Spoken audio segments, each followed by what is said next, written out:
meetings, the Poulsbo City Council will use this lens to inclusively view its discussions and actions. And I have the good fortune to do the land acknowledgement this afternoon. So this is a land acknowledgement regarding the city of Poulsbo. Poulsbo is located on the ancestral lands of the indigenous Suquamish people, for whom this place is known as Taklakla, or the land of the vine maples. Every part of this soil is sacred in the estimation of my people. Every hillside, every valley, every plain and grove has been hallowed by some sad or happy event in days long vanished. And that was said by Chief Seattle in 1854. And with that, would you all rise for the Pledge of Allegiance? I pledge allegiance to the flag of the United States of America and to the republic for which it stands, one nation, under God, indivisible, with liberty and justice for all. Okay, the next thing on our agenda is to review and approve the agenda. And as far as I know, the agenda is as stands, and I would entertain a motion. Madam Mayor, move to approve the agenda as presented. Second. We have a motion and a second. Mr. McVeigh. McVeigh, aye. Livedall, aye. Eckert, aye. Newell, aye. Crow, aye. Stern, aye. Tabor, aye. Thank you, council. Now is the time for comments from citizens. Now, there's a whole bunch of you.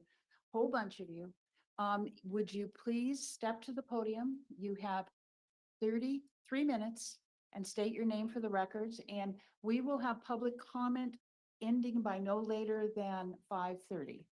Okay?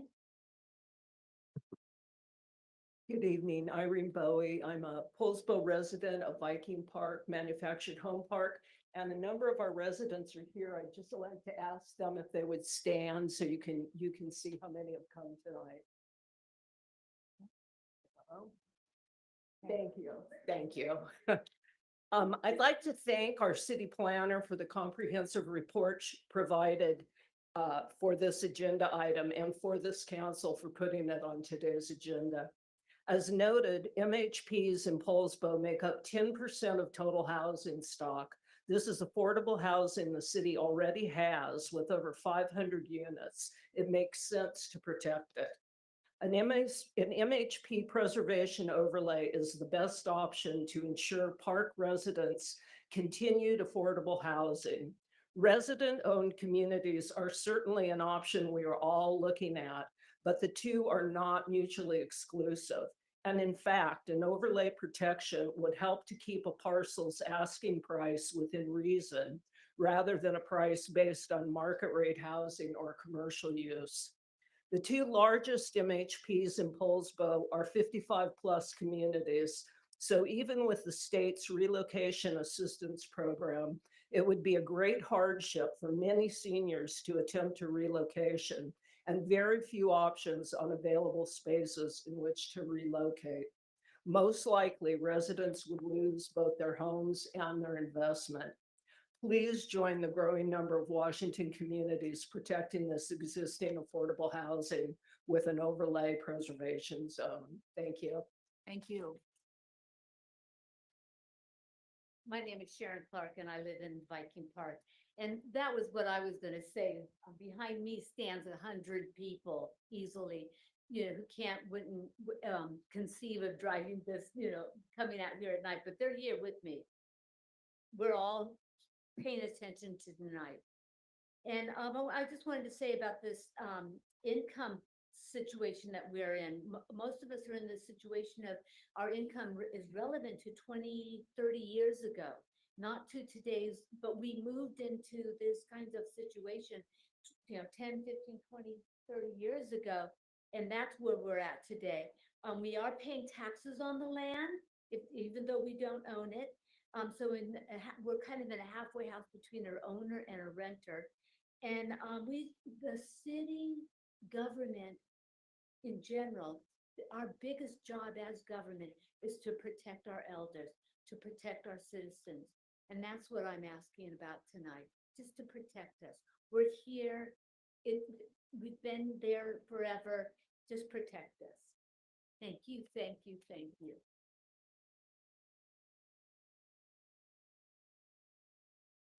I just want to personalize the story. Can you state your name for the record? Oh, please? sure. Janet Cragen. I'm 71 years old.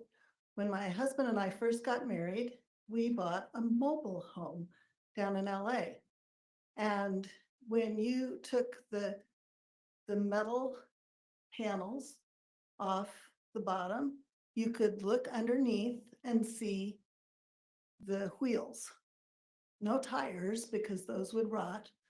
And in front, there was a tow hitch because it was a mobile home. It was designed to be moved. Well, now we live in a manufactured home. The panels that are around the base of the home, they're fixed. They're built into the home, built into the foundation of the home. So when you crawl into the crawl space, you do it through a basement access. And underneath the home, there are no wheels. It's built onto a foundation. So it's not designed to be moved. There is no tow hitch. It's never designed to be moved. So if somebody said, I've decided to sell this land out from under you, as people are doing across the nation now, owners of these parks are deciding to sell and build condos, build apartment buildings, make luxury units. And then all of a sudden, the people who live there now have to, quote, move these immovable objects. And instead, what happens is they lose the home they've invested their retirement nest egg into buying. And so that's why we're asking you to put a protective overlay over the mobile home parks and call them what they are, mobile home parks, manufactured home parks. And make sure that we get to keep the homes that we've invested in. Thank you. Thank you.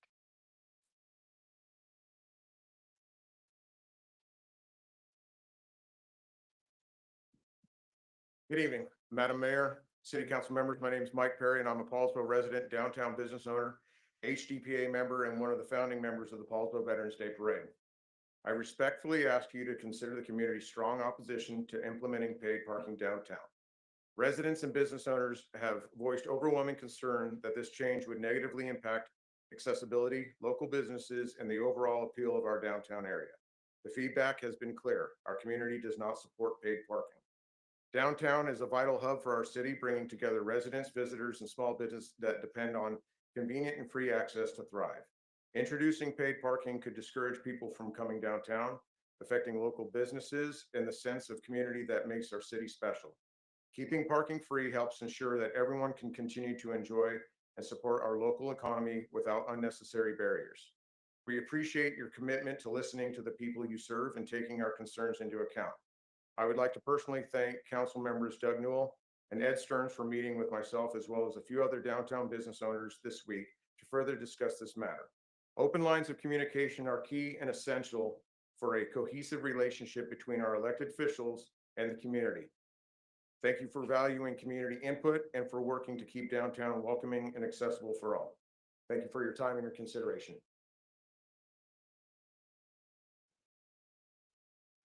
Hi, friends. I'm Patrick Wright. I'm with the North Kitsap Herald and a few of the newspapers here. And many of our clients that support the newspaper are down here in Poulsbo. I'm speaking from the point of view in terms of parking. A lot of our businesses are struggling. I'm hearing these conversations. I'm trying to figure out how to do digital print advertising to make budgets really stretch so we can get more people to come and experience the vibrant culture we have here. On top of that, our community newspapers are driven by our local businesses and organizations. More than ever, we need transparency, we need collaboration, we need a win.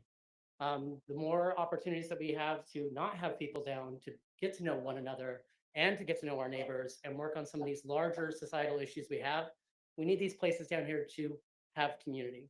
So I just really encourage you all, as we continue to have this conversation, that perhaps we might want to table this for the time being. We've got people that are really stretched to even pay their bills. A lot of the people that are working these places are my friends. I'm an actor at the Jewel Box. These are folks that are serving us every day, giving us that energy to go on and do all the fun things we do in this community.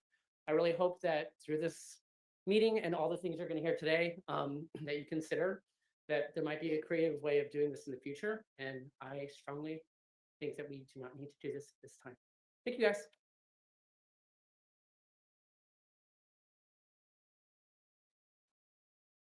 Hi, my name is Cody Sims. I'm here today because of the parking. And I'm here today because of public trust and public response that I've talked with other business owners in the downtown area about their concerns over the paid parking. And I'm asking you not to make a hasty decision on implementing the paid parking and to engage in more dialogue with the community and compromise with us. There's other options that we can pursue before going straight into paid parking that might be a solution to a problem of parking both in spots, turnover, and all the other issues that we face down there, including just the overall lack of parking for everybody. We could try enforcement first and escalate from there if it needs to go there, but I believe it's worth trying something lesser than implementing paid parking. I think it's a very good parallel to the recent North Kitsap Vaughn and levies, where we were presented as a community with an option and we turned it down as voters. And we decided that it was not in the best interest and it wasn't a good steward, that we didn't believe that the city government was going to be a good steward with that. And so we voted it down. And lo and behold, you came back, you presented a better a better alternative to us, and it was passed. And I think that's a good way of thinking about this issue too, that if we can come to a compromise, we don't need to do something as hasty as going straight into the paid parking. We have options, we have other things that we can do. And to really think about what the real concern here is, if it's just a parking issue, it should, our first step should be looking to an alternative source that the community can get behind. And we're not so adamant, and we're filling your room up today to oppose. I think there's a lot of good dialogue that needs to happen. And I'm willing to engage in any of that as we go forward. Just please think about that today when you guys make your decision. Thank you.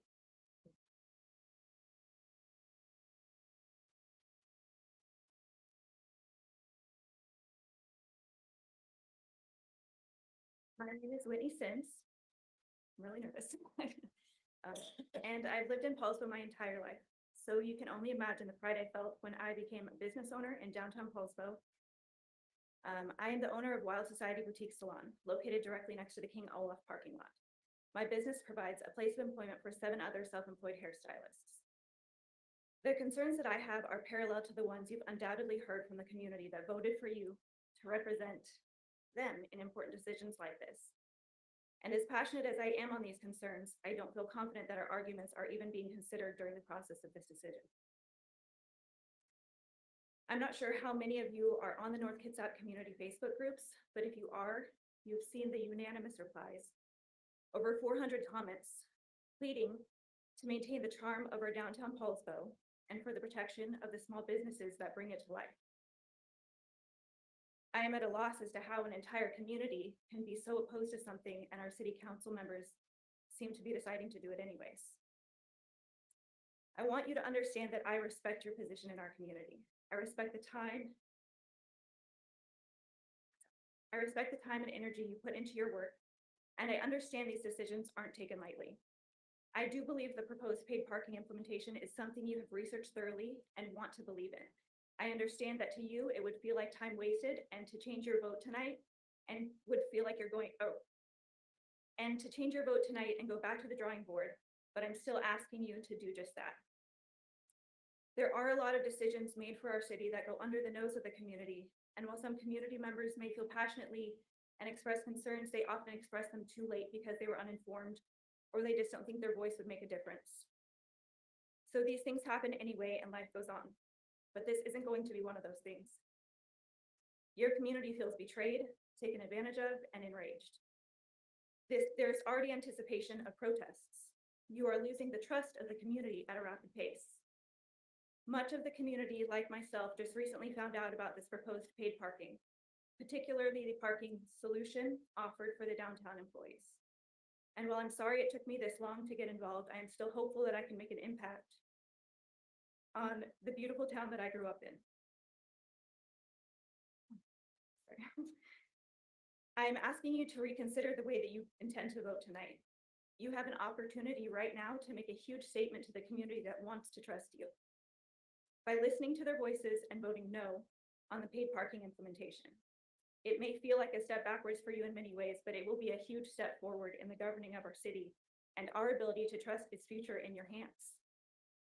The people that you see fighting here today are mostly business owners, but dozens of community members have spoken up, letting us know that they will no longer be stopping by for a donut or to pick up a quick birthday gift or to get their hair cut. Would you sum up, please? You've had 3 minutes. Would you finalize your statement, please? I'll just hand my phone to someone else and they can finish my statement, but yes, I will summarize. Or to get their hair cut if they are asked to pay for parking. They will simply go elsewhere to meet their needs. I understand how much time and energy has Thank gone you. into this proposal. Thank you. Hey, thank you.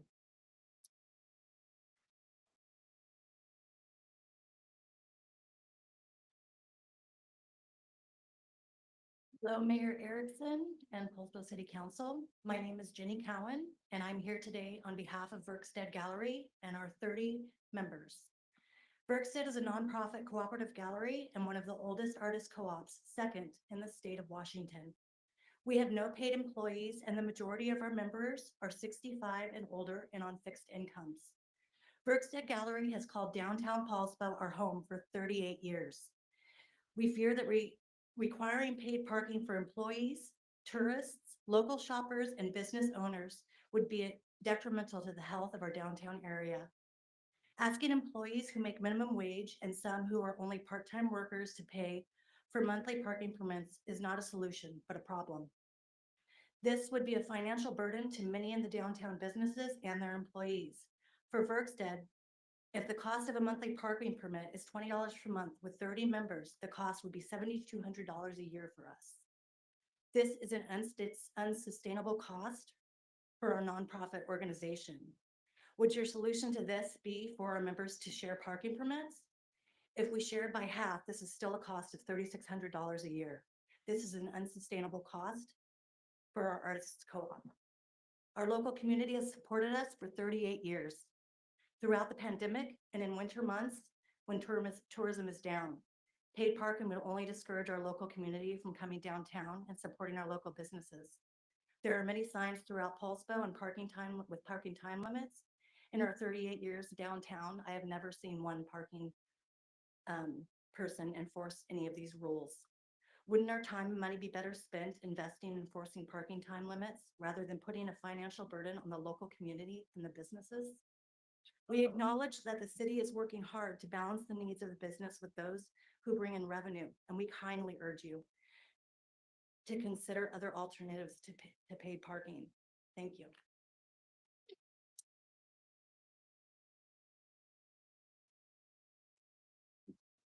Good evening. My name's Gabriel Jacobs, and I'm a Poulsbo resident. Thank you for the opportunity and for all that you do. I'm also here to comment on the paid parking and reviewing past meetings. I've really appreciated the feedback sessions that I've seen documented and that you've conducted in recent years. And in these notes, I continue to see the same concern logged over and over again. Why are we not enforcing existing restrictions? Now, in the latest Walker report, it showed that there were people parking near the waterfront on Front Street, Anderson lots for between an hour and a half on average. Walker concluded that there was already, quote, high parking turnover.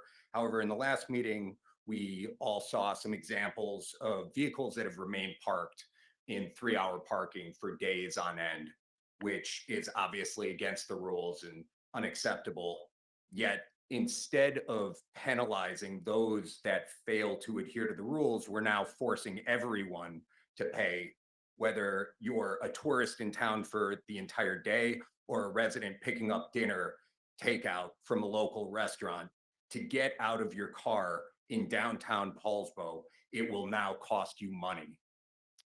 And to be honest, my biggest concern, as we've heard, is for local business owners who will not only be required to pay in order to park near the businesses that they own and operate, but will also lose a portion of their customers who are already struggling with inflation as prices have gone up by over 20% in the last 5 years. And I think it's really important to clarify that this is not in place of ticketing. We will still be ticketing people, because for any rule to be effective, whether it's free 3-hour parking or an hourly fee, that rule needs to be enforced.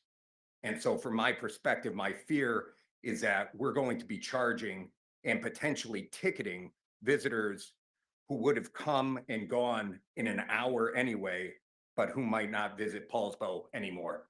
Thank you.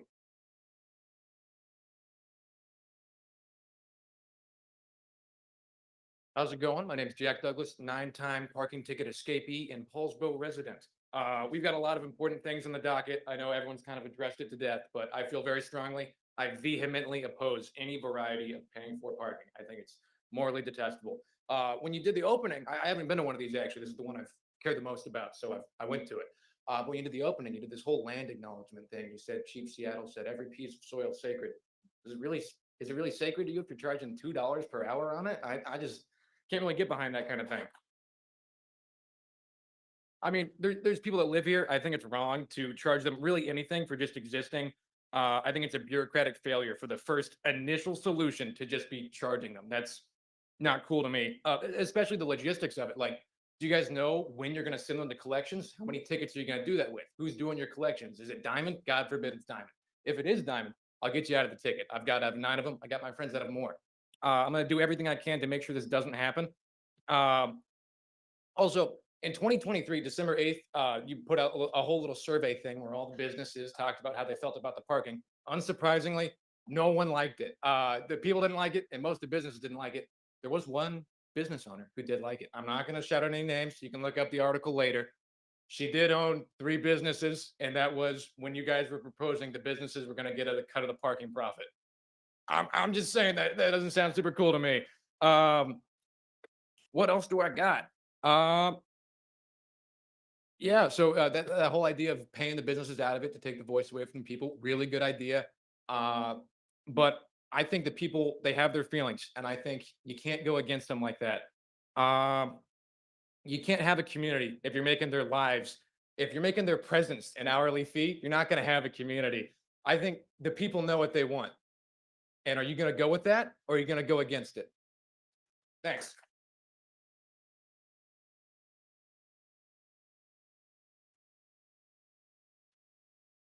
My name is Vicki Fleming, and I'm an almost 40-year resident of Poulsbo.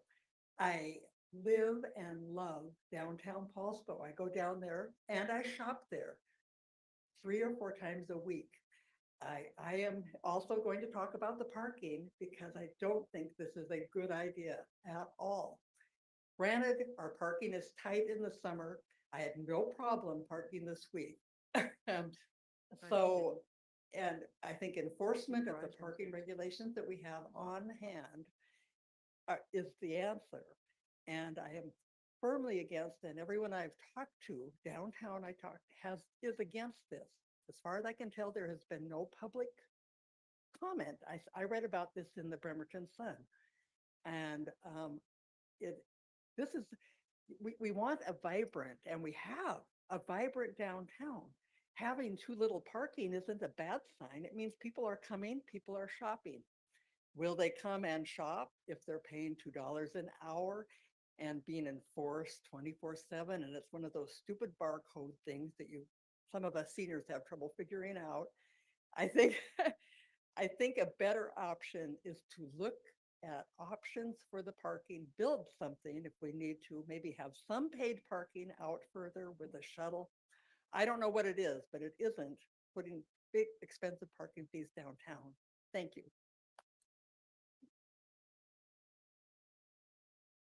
Excuse, before you start real quick, Mayor, could we, I'd like to let the last 5 people finish. I know it'll go past 5:30, but. Right, but we did remove time limits on public comment from our rules, so I'd like to let. All right, I'll be pretty efficient. Good evening. Thank you for your service to our community. I'm Andrea Chimey, or sorry, recently changed name. This is Dr. Andrea Legg. I'm one of the owners of Pacifica Medicine. We've been here in Poulsbo for almost 10 years, but recently moved to the downtown core about a year ago. So we were really excited to do that. We were overjoyed to be part of this vibrant part of the community of Poulsbo. I'm also a resident of Poulsbo. And in surveying my fellow employees at Pacifica Medicine, all 10 of us, plus the patients we've talked to about this issue, are all very concerned and hope that you reconsider your current plans for paid parking in Poulsbo. I know everyone else has eloquently stated their concerns, so we have similar concerns, but especially for our business, we have hundreds of patients who come see us every year, many of whom are on fixed incomes, many of whom are have movement disabilities, and it's not always possible to easily find handicap parking, and not all of them have handicap permits. So it's important for them to be able to easily find parking, and that's never an issue in the mornings for us, which is when we're open. So if they had to pay, it would just be one more impediment for them to get healthcare. I know it's a little unique because a lot of these businesses are retail, but it's all one big community, and we're all concerned about it. So all the different types of businesses, I think, are represented here tonight, and I strongly encourage you to reconsider. Thank you.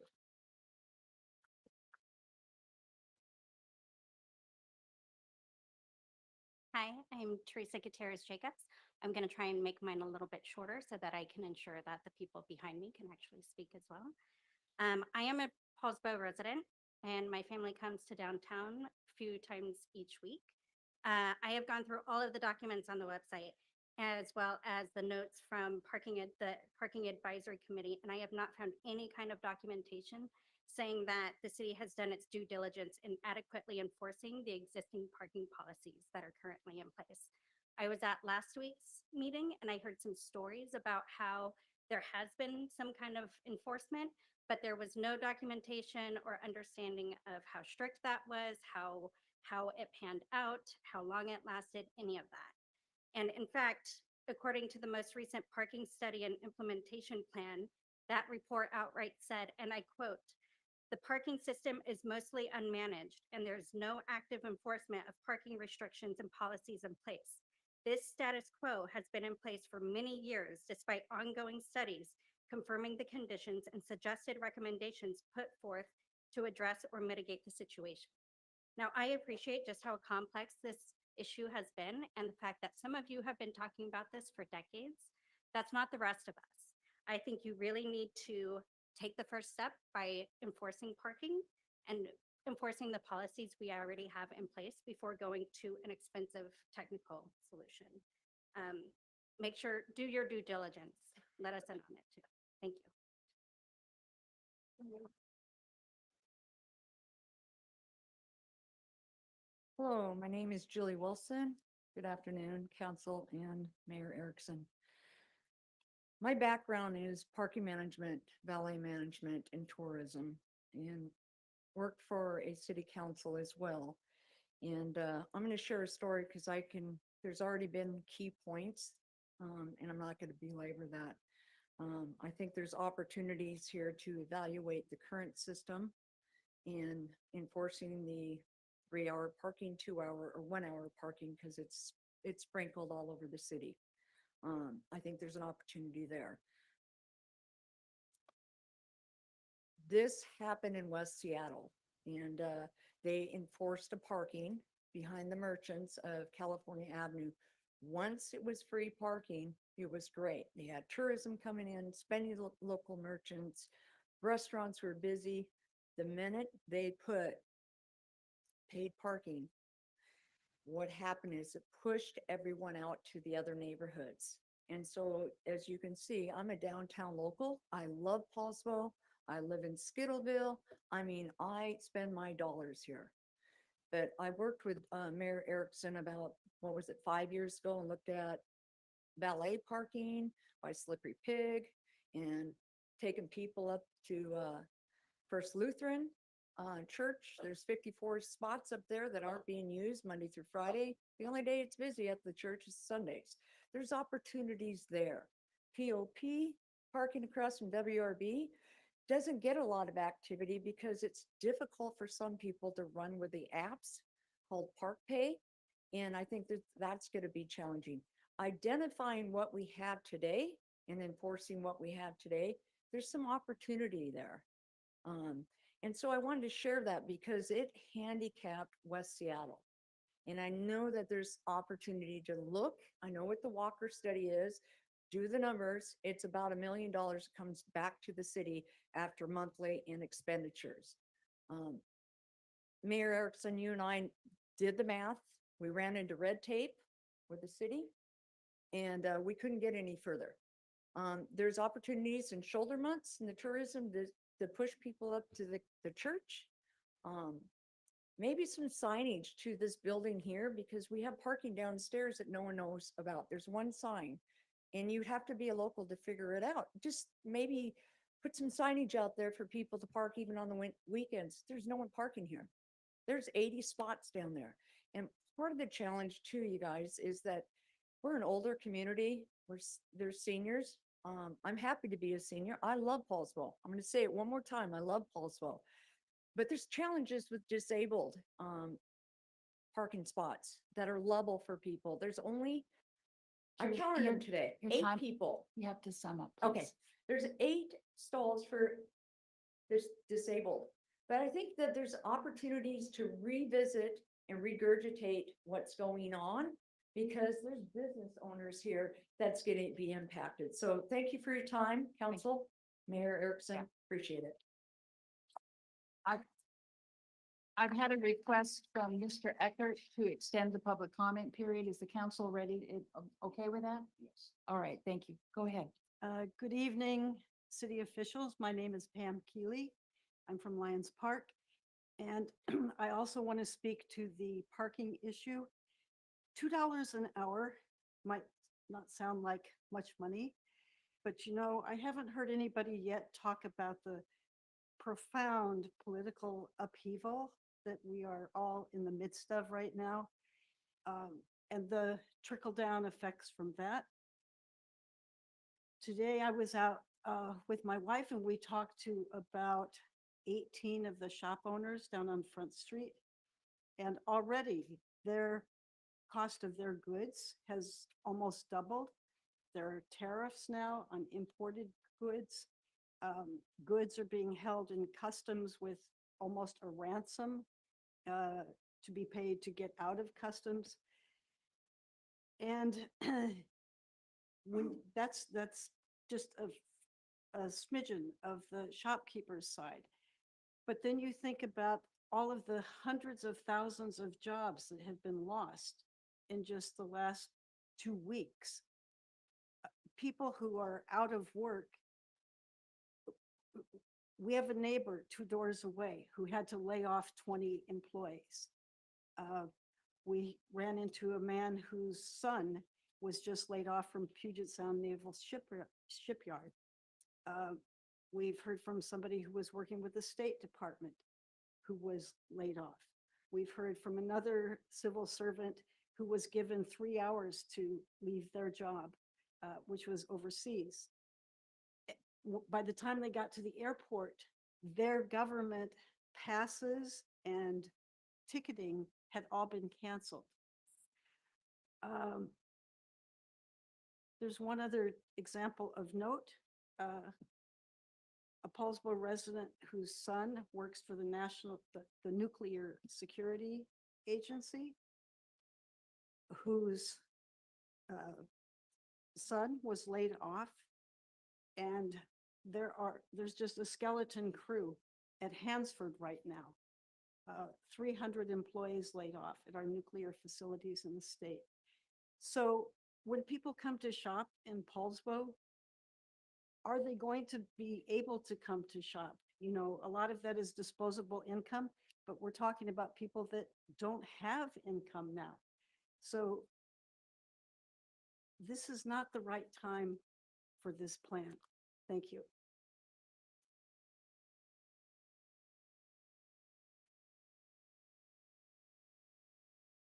Hello, my name's John Gustafs. I first of all, thank you for this opportunity. I'm not going to speak for very much, but what I want to say is on anything that has to do with the resolution and the downtown parking implementation, please don't do it for a lot of reasons. There, you can just feel it when you come in Poulsbo. I just parked right out here and it was really easy to do. Also, I have my grandchildren who are they're 10, 6, and 5, and they like to play in the parks and they like to go to the stores, and I like to purchase things with them. But I'm thinking of the inclusivity of this area and the equity of it all, making sure that the people could come here. My dad was 92 years old. And during the time when my dad brought me here as a little boy, and I live here, it's my home, and I'm older now, and I know that my neighborhood, who I'm a PCO, that they are not happy with this. They don't want that. They want to be able to come down here and enjoy it and spend money when they can, and they want to be able to get out their car and be able to come around. So I just want to keep it simple, but please don't do it. Just don't do it. That's what my message is. Thank you.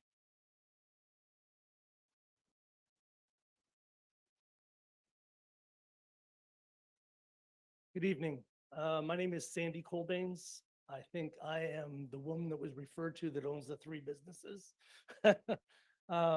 Anyway, if you dig a little bit deeper into what I've said over to the time that we've been talking about parking, is that what's happening right now isn't working, that I'm willing to try anything. So since that stuff has come along, I've been at a number of meetings.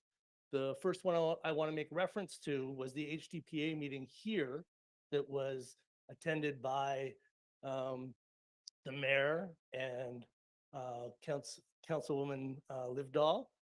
And the downtown merchants were overwhelmingly, I think, showed in force that they were not in favor of this.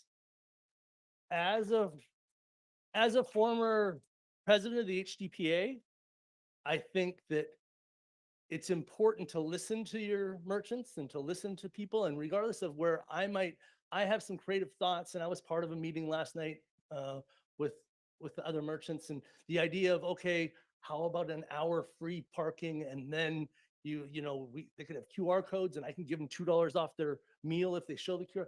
There's all these things, but what is most important right now is that the community is not ready for it. It's overwhelmingly, they're not ready for it until we talk more about what that stuff is. And I think it's important for you guys to listen to that. I do know I was part of this parking committee. I've been part of a past parking committee. This is a red button issue that actually, if nothing else, shows that people get engaged. That's one thing I think all of you are probably happy to see, is that people are engaged. So I'll just wrap it up there and say, I think you have to listen to your downtown merchants who aren't ready for this. Thank you.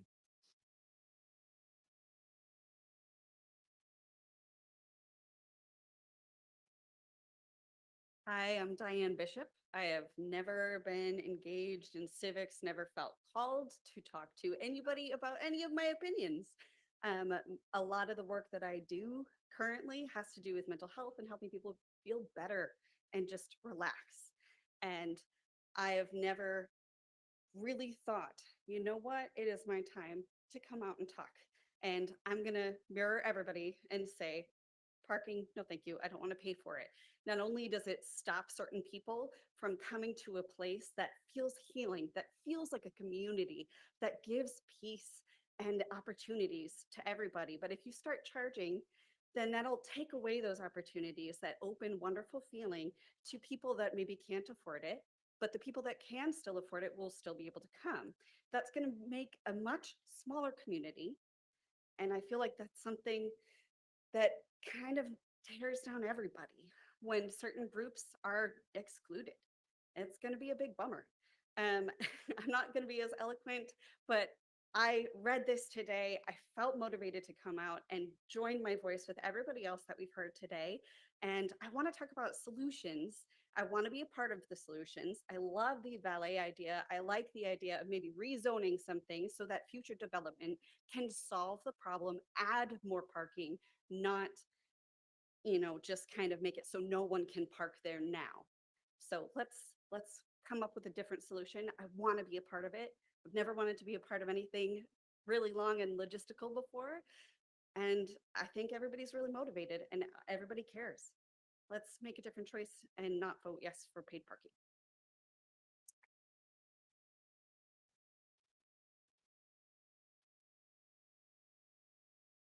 Okay, folks, thank you very much for all your comments. The next thing we're moving on to is mayor's reports and council comments. Mr. McVeigh, how are you this evening? I'm good, thank you, Mayor. Thanks to everybody for coming out. I will, I agree with Mr. Cobains that it's good to see so many people passionate about Poulsbo. I wished I'd have seen some of you sooner in the process. We've been at this for 2 years. All the meetings have been open to the public. But I guess human nature is we sometimes don't focus on things until there's an action that's going to take place. But thanks for loving Poulsbo. Thanks for being passionate. Thanks for being here. I think I have no other comments besides that. I look forward to our conversation tonight, Mayor. Thank you. Thank you, Mr. McVeigh. Ms. Litveld. Yeah, I want to thank everyone for being here as well. I know it's not always easy to get up here and speak into a microphone, and we really do appreciate it. And we really do want to hear from you. I'm going to reserve the remainder of my comments for later. Mr. Eckert. Yeah, thank you, everybody, for coming tonight, for the email, comments on social media. I have looked at them. I've read them all. There's folks that have been engaged in this process the whole 2 years, repeatedly have been here, have done their research. Denver, Mike, you guys have been there from the beginning. I appreciate everything you've done. You've been thoughtful, you've been constructive. Other folks, I'm not sure how calling us corrupt and incompetent gets us to go to your side of the argument, but you have your right to make those statements too. That's the fun of public office. People get to say things and that's the way it goes. Couple of things that have come up repeatedly in saying, these are better solutions. One I keep seeing is someone mentioned a valet, or I've seen a lot about why isn't there public, have public transit, have shuttles. This is the bus route that runs through Poulsbo right now, every day, that almost no one uses. If you'll notice, it's kind of hard to read, but on one end of there's 123 parking spaces. On the other end of it, I think it's 235. Nobody uses this, but a lot of the comments were, you need to have a shuttle or you need to have public transit because there's no incentive to not park downtown. Another one is focused largely on a garage. Everyone says build a garage, just build a garage. We all know everybody wants to park in Anderson Parkway. That's where people want to park. That's the close lot. We can't build a garage in Anderson Parkway. We just can't. It's fill. You can't build a multi-story concrete structure on fill land. Not if we want it to be there in 5 years. Those of you who are familiar with the Monty Python movies, it's the castle that'll fall down, fall into the swamp and sink. We can't build it there. So also, ask everybody that lives up here on the hill if they want a multi-story concrete parking garage built in their water view. That'll be the next time the council chamber will be full. When they're here telling us, do not build a parking garage in their water view. You're ruining the bay. So we can't build it there. So we got to build it further away, assuming that this is what happens. So if there's no paid parking downtown and we have a parking garage built further away, where's the incentive to use it? Because there's parking further away right now that nobody wants to use They all want to park in Anderson Parkway. I know, I live here too. I go down there too. I go down there a lot less than I used to because I don't want to fight for parking.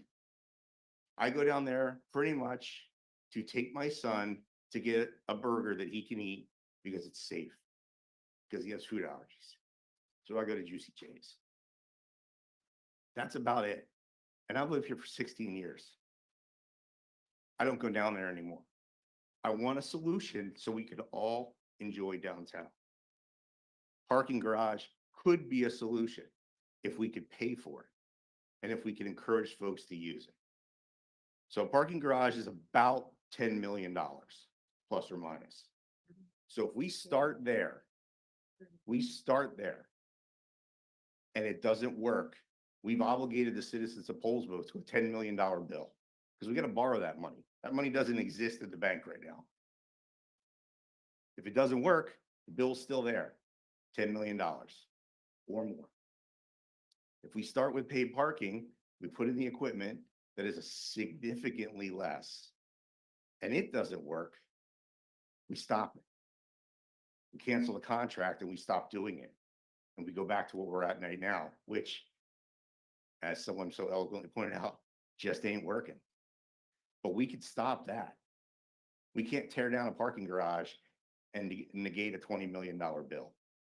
So folks, this isn't where we started. We didn't start at paid parking. This is 20 years of study have got us to this point. So please don't think this has been taken lightly. Now, most of us have only been on the council for a short period of time, relatively. 4 of us have been here less than a year and a half. But this has been ongoing for longer than a lot of us have lived here. We have been, this is not new. This is not where we started. This is not a quick decision. This is not a light decision. This has been going on for decades. And as he said, we got to try something. So I get it. I don't want to pay either. I don't want to raise taxes either. But those are the ways. I don't want to have to hire extra cops just to hand out parking tickets downtown, because Chief needs those cops out doing a lot more significant things, stopping folks selling fentanyl in our community, solving murders. We got stuff going on in this community that they need our cops doing that is not handing out parking tickets. We need intelligent solutions to this problem, and we're going to try. And if it doesn't work, we'll talk about it again. But please don't think we're taking this lightly. Thank you. Thank you, Mr. Eckert. Mr. Newell, how are you this evening? Well, we live in a great place, and I think you've all heard this, and I think we all believe this. As I sit here and look at the engagement of our community, over your heads, believe it or not, the sun is setting over the Olympics, and I could see the peaks behind that.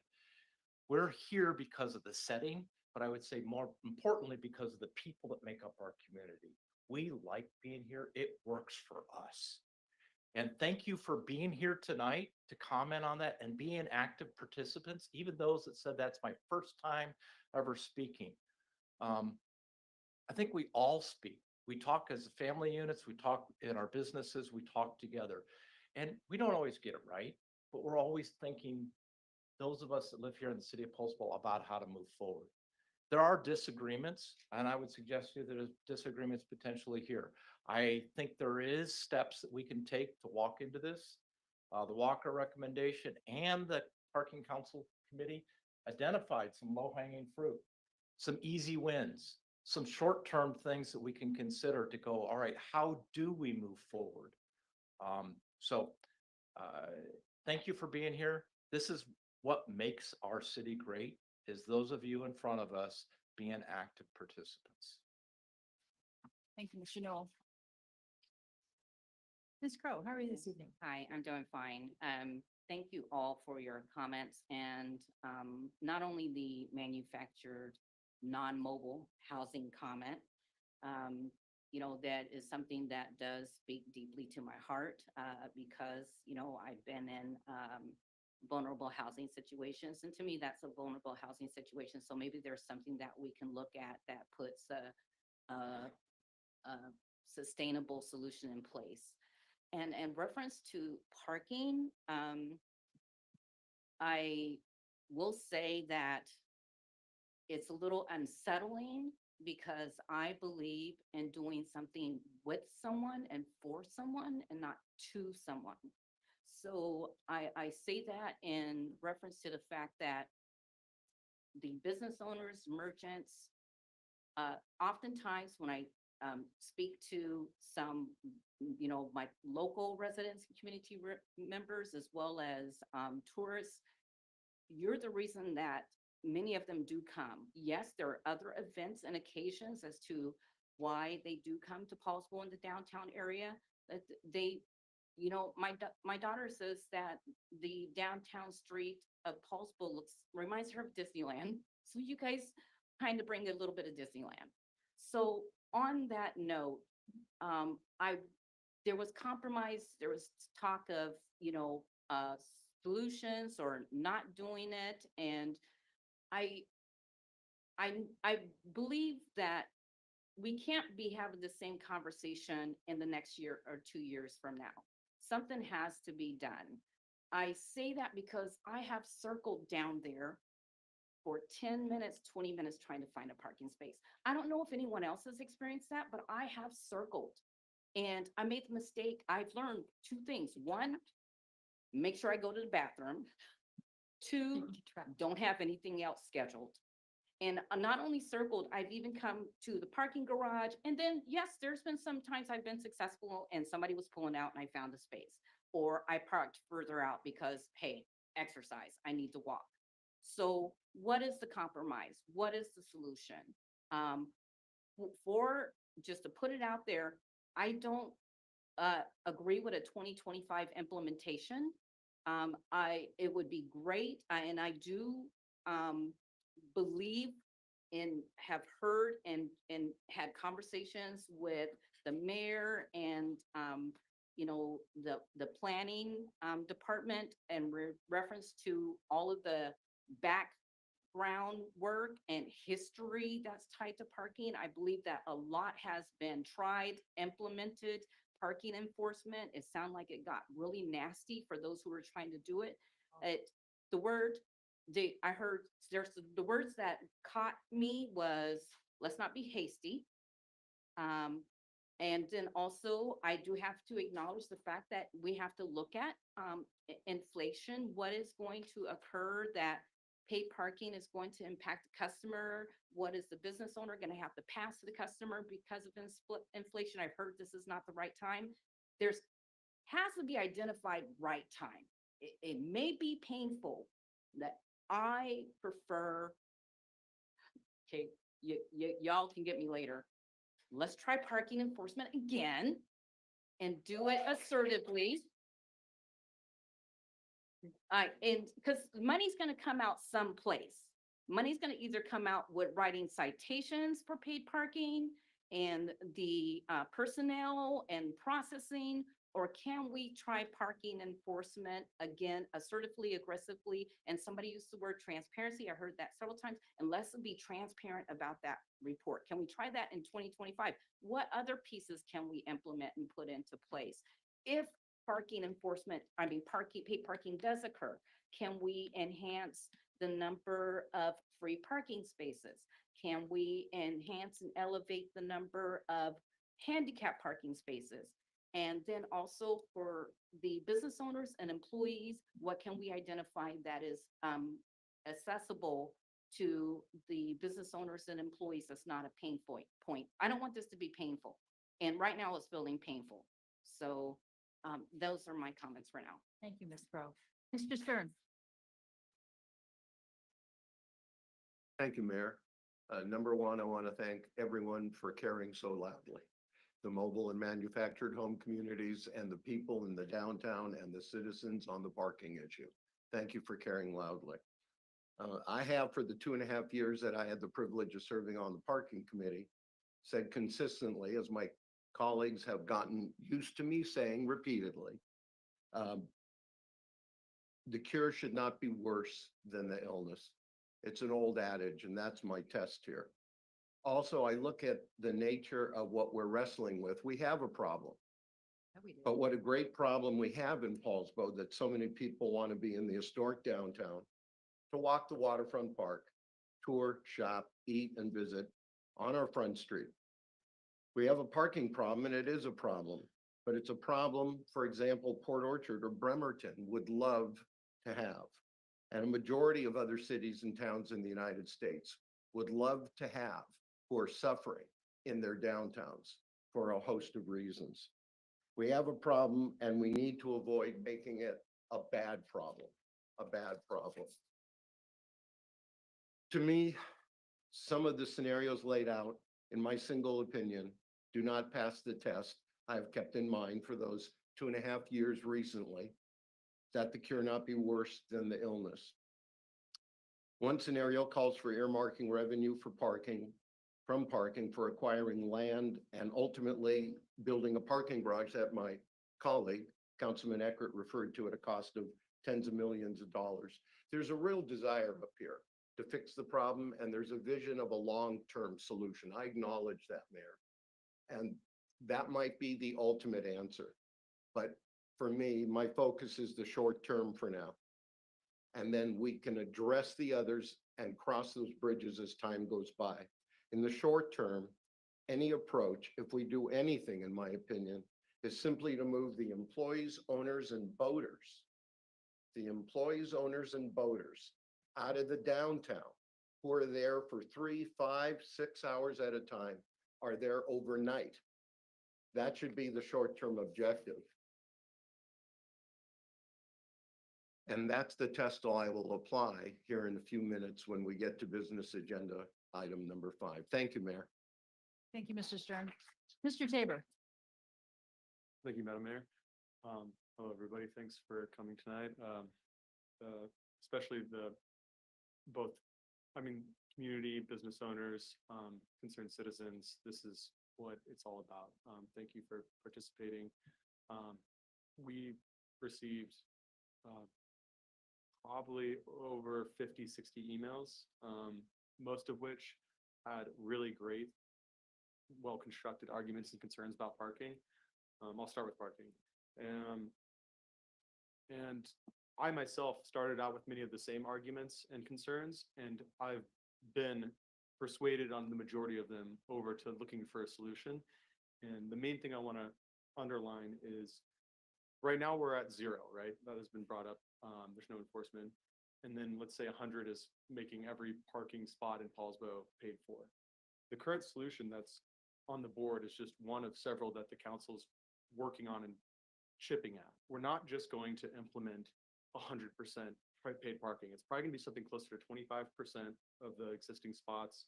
And then we're looking at and making employee potentially free parking, 2 or 3 days with no parking, enforced. There's tons of options, dozens and dozens of options that we're going to go through and look at, and I'm particularly interested in those. So if anyone has to leave, that's probably what my main focus will be later tonight when we go over the items. So to summarize, we're going from 0 to something. We can't stay at 0. And we're not just hastily deciding, we're digging into things, and we've been talking about this a long time. It's not something that we're flippantly just rolling a dice on and hoping it works out. And also I'll note that whatever we do come to, we can change it. If it's Armageddon out there, we can roll it back. It's not written in stone. It's a two-way door. And then related to the affordable housing, I could not agree more. It's much easier to protect affordable housing than it is to create new affordable housing. I feel very strongly about that, and I think the city's doing a great job meeting with our mobile and manufactured homes communities and working with them. So thank you so much for your input. And the state is going through a lot of this as well. There's other cities that are going through a lot of this, so we can look at them and see how that's going. And we do, and we research and we try to find the best solution to protect our affordable housing and creating new affordable housing. So thank you all. Thank you, Mr. Tabor. Just a few words, since I have, and Mr. Stern probably have the greatest history here. I think I have you beat because the farm was bought by the Ericksons in 1962. Okay. I was lucky enough to marry a wonderful Erickson. And so anyway, we've been around here a long time. And when Our farm was annexed in 2006, which I didn't want. I was mad as hell. And I ended up coming into the city of Poulsbo, ran for council and then ran for mayor, boom, boom. And in 2010, when I became mayor, this building was simply a hole in the ground. Okay, it was a hole in the ground. And this downtown was dead. It was right in the middle of the recession. There was 13 empty storefronts. I counted them. There was nobody home downtown, dead. It was unbelievable. I drove in on a February morning, it was President's Day, just about this time, 2010, cold as heck. And I went around the corner and I went through the parking lot, and guess what? The parking lot was filled with cars that were frozen. And this is in 2010. I said, what the heck? What is going on? And there were boaters, people taking their boat out because of the holiday weekend, and they were parking their cars and just leaving them all weekend long. And I said, well, we've got to do something about this. And we started to do enforcement. Yes, we did enforcement until I was threatened and had to pay personally $100 in people's parking tickets. So because they were so mad, we didn't really have anybody to do the enforcement because we just laid off 13% of the staff because we were broke. And I remember we towed 3 cars out of that parking lot because they'd been there that long. Yeah, I have a history with the parking in the parking lots. I'm going to be very interested to see what this council, because they are the policymakers, decides to do with the parking, but that'll be later on in the evening. But I want to talk about something really cool and happy, okay? Not parking, something happy. We had basically a wall hitting, ribbon cutting, smashing for something up at Olympic College this week, where we kicked off something called the Allied Health Center. And it was basically what Olympic College is going to do is remodel a building, spend a lot of money, compliments of St. Michael's Medical Center, Kitsap County, and one other source. Kitsap County, St. Michael's, and OC, the 3 of us are spending a ton of money up there to create something called the Allied Health Center, which is they're going to be training medical professionals up there. In the next 5 years, we hope there'll be 13 different professions trained up there, and building out the Olympic College campus. It's a big deal for the city of Poulsbo. It's a big deal for providing medical care to our population. One other thing that I want to share with you is I had a phone call with the Puget Sound Regional Council today, and talking about our federal situation and federal dollars for transportation, both roads and transit. And they will be publishing a list of all of those grants, federal grants that they think could potentially be in jeopardy. And I will be distributing that out as soon as I get it. But this is for the whole Puget Sound region. This is King, Pierce, Snohomish County. It's about $1 billion worth of grants that are on this list. So stay tuned. The Rocky Road might be getting a little rockier. So I just wanted to make you aware of that. Okay, with that, the next thing on the agenda is board and commission reports. Anybody have any board and commission reports? Okay, so let's keep moving. We got a busy night. Okay, the next thing is the consent agenda. All matters listed within the consent agenda have been distributed to each member of the city council for reading and study, and it's considered to be routine. And it is items 7A through F, and I would entertain a motion. Madam Mayor, move to approve consent agenda items A through F. Second. We have a motion and a second. Mr. McVeigh. McVeigh, aye. Eckert, aye. Noel, aye. Pro, aye. Stern, aye. Tabor, aye. Thank you, council. And now on to the first business agenda, which is the Poulsbo North Kitsap Rotary Club Waterfront Park Beer Biking Tour. Thank you, Mayor. Good evening, Mayor. Good evening, Council and citizens. I'm pleased to introduce the president of the Poulsbo Rotary Club, Chad Salby, who will be presenting a consideration for Council tonight regarding Viking Tour being held at Rotary Memorial Park this year. Chad? Good evening, everyone. This is going to be pretty lighthearted from the other topics. So the Poulsbo Rotary was here about a year ago for the same topic, and this is something that's required every year.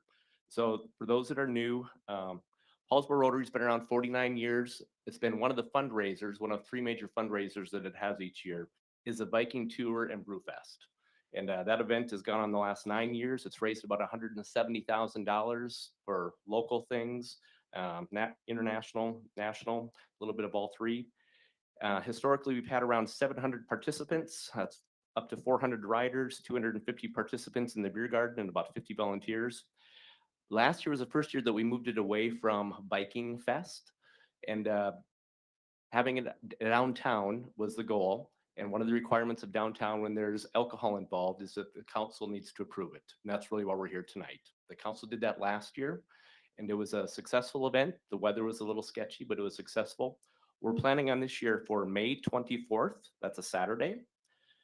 And one of the changes we talked about last year by doing it, and there was talks about parking, talks about food. Historically, in the 9 years, this event has had its own food, if you will, food trucks brought in and kind of self-contained. Last year, we partnered with the Downtown Association, where all the participants that get a meal with their registration were able to get the meals at the local merchants. And quite frankly, that was really, really well received by the participants as well as the merchants. That was a win-win. We received great feedback on the venue, as you can imagine, downtown Poulsbo on the waterfront. It's a beautiful place. And we'd like to do that again this year, and we're looking for your permission. And I will add one thing, Mayor. The sample motion was when this was, so what we're looking for a motion from council on is to authorize this or to not authorize it, not move it to consent.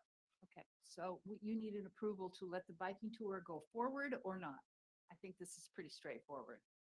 Okay. Madam Mr. Mayor, in Sterk. order to put this on the table, I will move that proposition forward. I'll make that a motion. Is there a second? Second.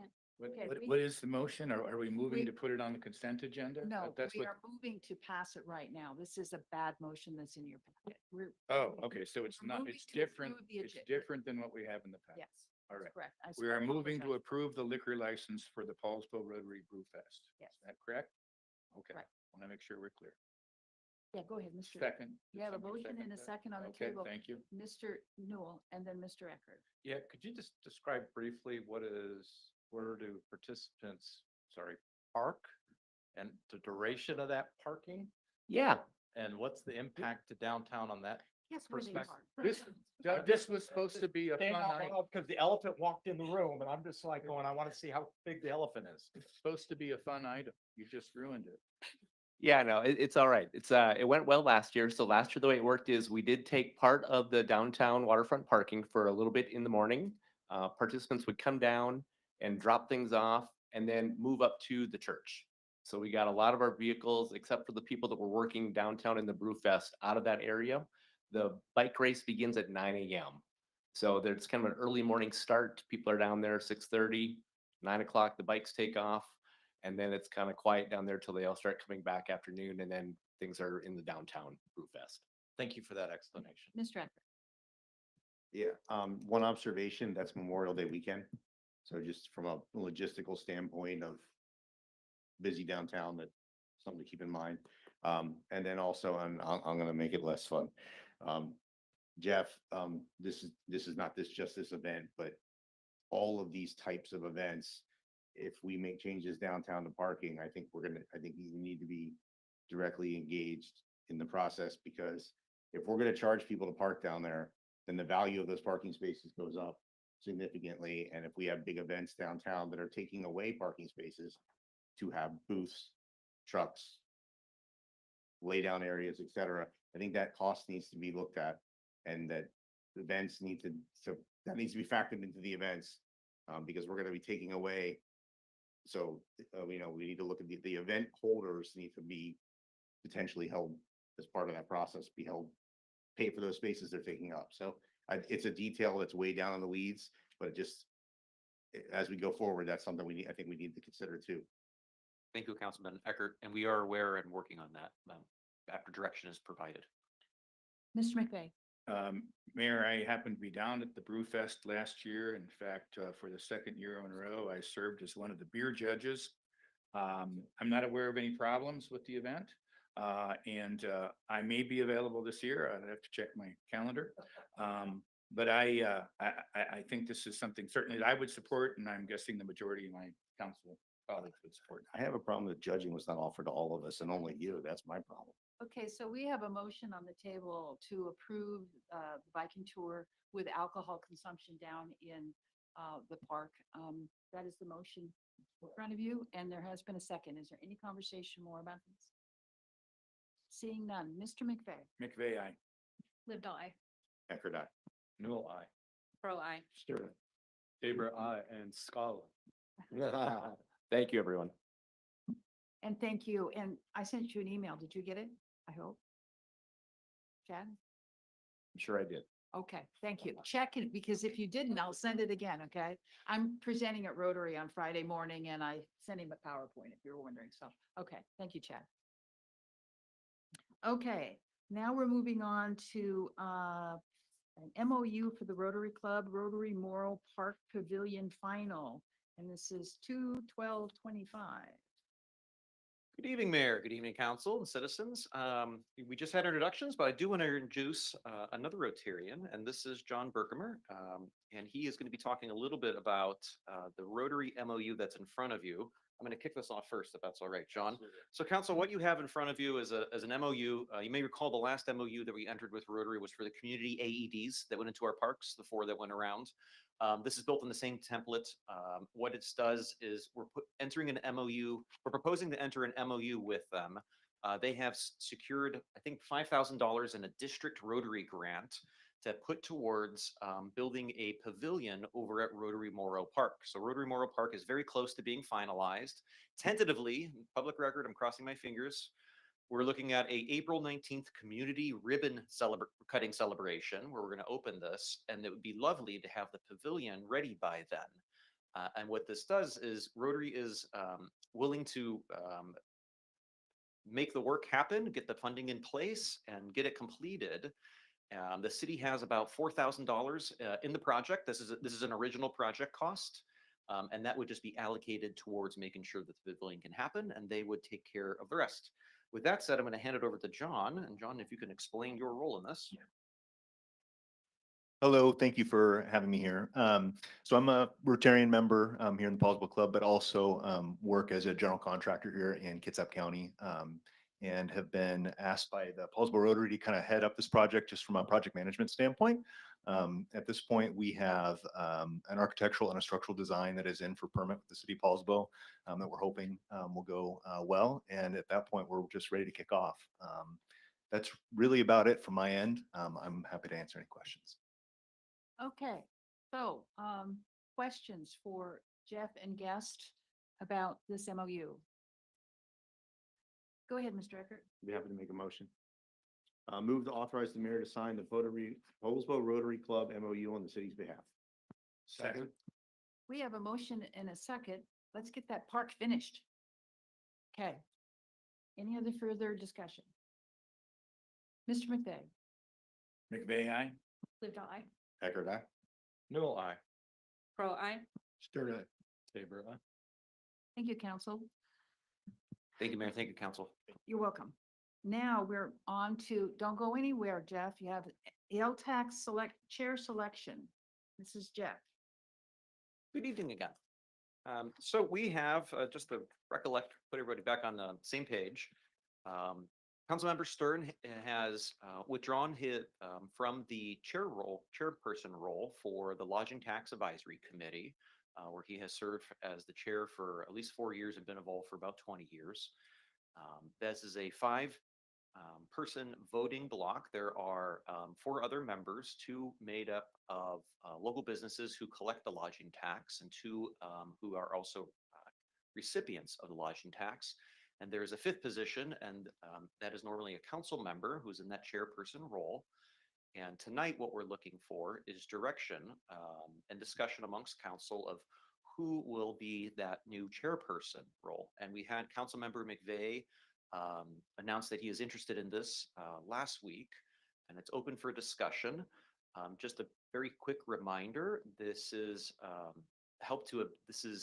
a voting roll of 5 that helps administer the lodging tax that is collected annually that goes back into supporting tourism and bringing more folks to our lovely city.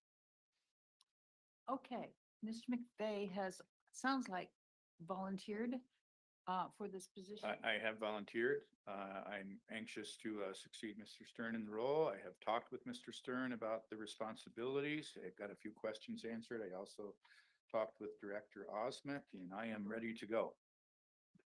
Mr. Stern, go ahead. As Councilman McVeigh said, him and I had a chance to meet and review. I know he's done the same with Jeff and Lynn to get up to speed, but seeing no others having raised their hands, but more so regarding Mr. McVeigh, he comes with a marketing background and private sector background. And that is the essence of the Lodging Tax Advisory Committee, is that point of contact between the city and the business community to further tourists in the sense of having heads and beds where they spend the night and generate economic value. So I believe Mr. McVeigh brings the necessary experience in his previous career that would enhance that.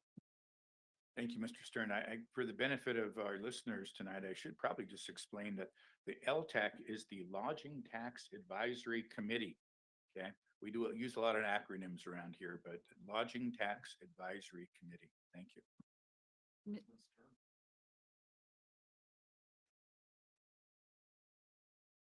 Madam Mayor, I move to appoint Councilman Gary McVeigh as our representative from the City Council on the Lodging Tax Advisory Committee. Second? Okay, we have a motion and a second. Any further discussion? Seeing and hearing none. Mr. McVeigh, you can vote for yourself. Yes, you can. McVeigh, aye. Your die. Eckert, aye. Newell, aye. Pro, I. Stern, aye. Tabor, aye. And Gary, go forth and do good work. Thank you, colleagues. And the reason why I said that is now you're really committed because you agreed and you actually agreed. Okay. All right. Thank you, Council. Congratulations, Councilmember McVeigh. Be in touch. Okay, so now we're moving on to item D, which is the 2025 agreement with the Suquamish Tribe to provide services at the Recovery Resource Center. And this is Kim Hendrickson. Kim.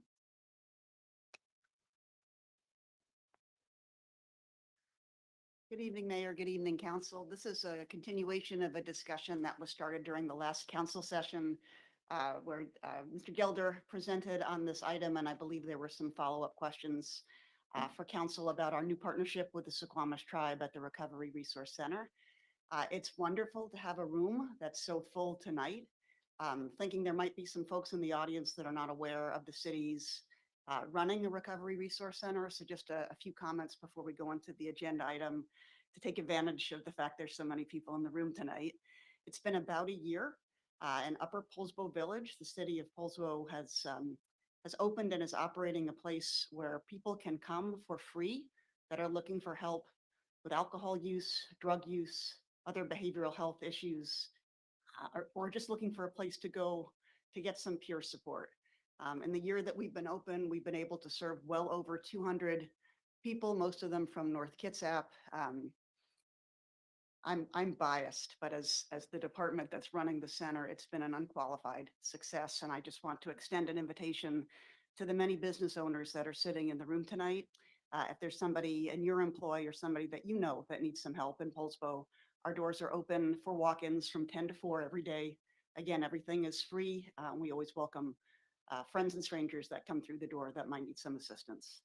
And with that said, I'll go to the agenda item for tonight. If I could, with that overview explanation, I must call out credit to our mayor, Becky Erickson, who brought with her 10 years ago a very progressive social agenda to address emerging drug addiction, homelessness, and substance abuse problems. And you brought Kim Hendrickson over. You have been a godsend. I would say to the people in the audience to be aware that Kim is the leader in the state of Washington. She helped train the city of Seattle when they went to stand up their program. She has spoken in Olympia to the 281 cities, and I had the ability to accompany her to Washington, D.C. to present to the National League of Cities. So I just wanted to share with everyone the caliber of what we're dealing with here. Thank you, Mayor, and thank you, Kim. Well, when you have a police chief who comes into your council chambers in 2013 and has a big plastic box like this filled with used heroin needles, and he dumps them in the middle of the floor, guess what? You better do something, right? And that's what happened. There are heroes everywhere, but it's one of them certainly is not me. It has been a long road, and I'm so honored to work with Kim Hendrickson. I think we all are. You do a great job, Kim. And now we have the support and understanding of the Suquamish tribe as well. So, Mr. Eck. Yeah, I just want to point, I sent Kim a picture. I don't know if you all had a chance to look at your AWC annual report. It's been in our boxes this week, but in addition to that work, the Poulsbo Fire Cares program, which Kim was instrumental in starting, was highlighted in the AWC report as a statewide program of note. And on a personal note, I had the gentleman approach me thanking me for our resource center because he informed me that his AA group was losing their space on Bainbridge Island to meet. And our resource center was able to provide them a new home that they were able to continue their group rather than having being forced to break up and disband. And so we're not just providing services to the city, we're providing services across the Kitsap and probably further south too. But, so I want to pass that thanks on from their group because yeah, they were looking at having nowhere to meet and would have probably disbanded. But the resource center let them find a new home. Okay, with that, I would entertain a motion. If I could just quickly talk Oh, about a couple of things that might have come up during the last discussion about our new partnership with the Suquamish tribe. If I understand a couple of questions correctly from council members, one question was about the number of people that the tribe would be serving at the recovery center under our new partnership.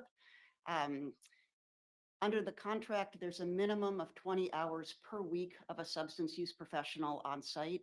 I would estimate that amount of time at the recovery center will allow that person to see between 5 and 10 people per week. The tribe will be at the center, I think, for more than just those 20 hours a week. So that 5 to 10 hours is a minimum under our contract, and I suspect the time that they spend helping folks at the center will actually be more. There was another question, I think, about whether the Suquamish tribe would be using funds intended for a different project related to addressing substance use disorders might be used as part of this partnership. These are two entirely separate projects. So this agreement is unique to what we're doing at the Recovery Center. At this point, doesn't involve funding or staffing for the eventual OTP that I know they're hoping to open in North Kitsap. So OTP. opioid treatment program. Mr. McVeigh. Kim, thank you for appearing tonight to answer those questions. As we said last week, I think we're all very excited about the partnership with the Suquamish tribe at the Resource Recovery Center. And with that, I would be happy to make a motion. Move to approve 2025 agreements with Suquamish tribe to provide services at the Recovery Resource Center. Second. Okay, we have a motion and a second. Is there any questions or conversations about this motion? Seeing and hearing none, Mr. McVeigh. McVeigh, aye. Adai. Eckert, aye. No, aye. Pro I. Stern proudly says aye. Favor aye. Thank you, Ken. Thank you, council. Thank you. And before I go, if any of our new partners from the tribe are tuning in tonight, I just want to say at a personal level how honored I am to be starting this partnership. And I know it's going to be a benefit to both of our communities. So thank you very much. Thanks, Kim. Okay, now we're moving on to resolution number 2025-03, downtown parking implementation. And this is Heather Wright, and Josh is not here tonight? That's correct. I will be representing this conversation this evening. I have a very brief PowerPoint presentation I'll be sharing with council to provide for the community so they can have a little bit of background to where we are this evening.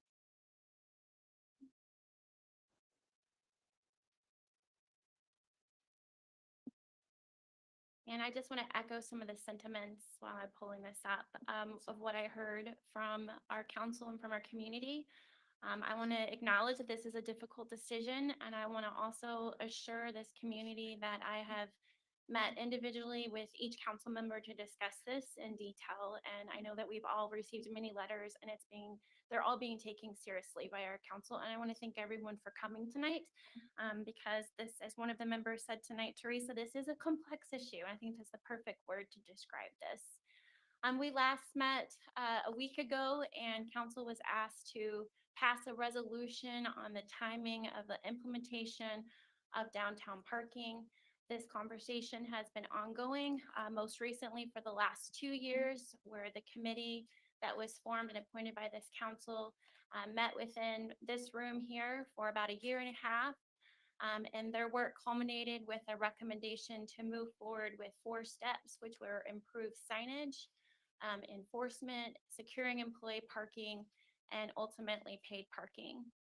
In November of last year, we received a recommendation from our consultant on what the next steps would be in terms of implementation, with recommendations on days of the week, amount per hour, employee parking charges.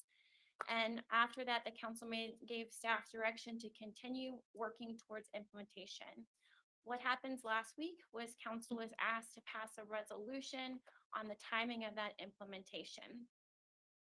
And now I'll share my presentation. Council, just to highlight some of what we've heard this evening. There's various perspectives on this issue. We've heard many of those tonight.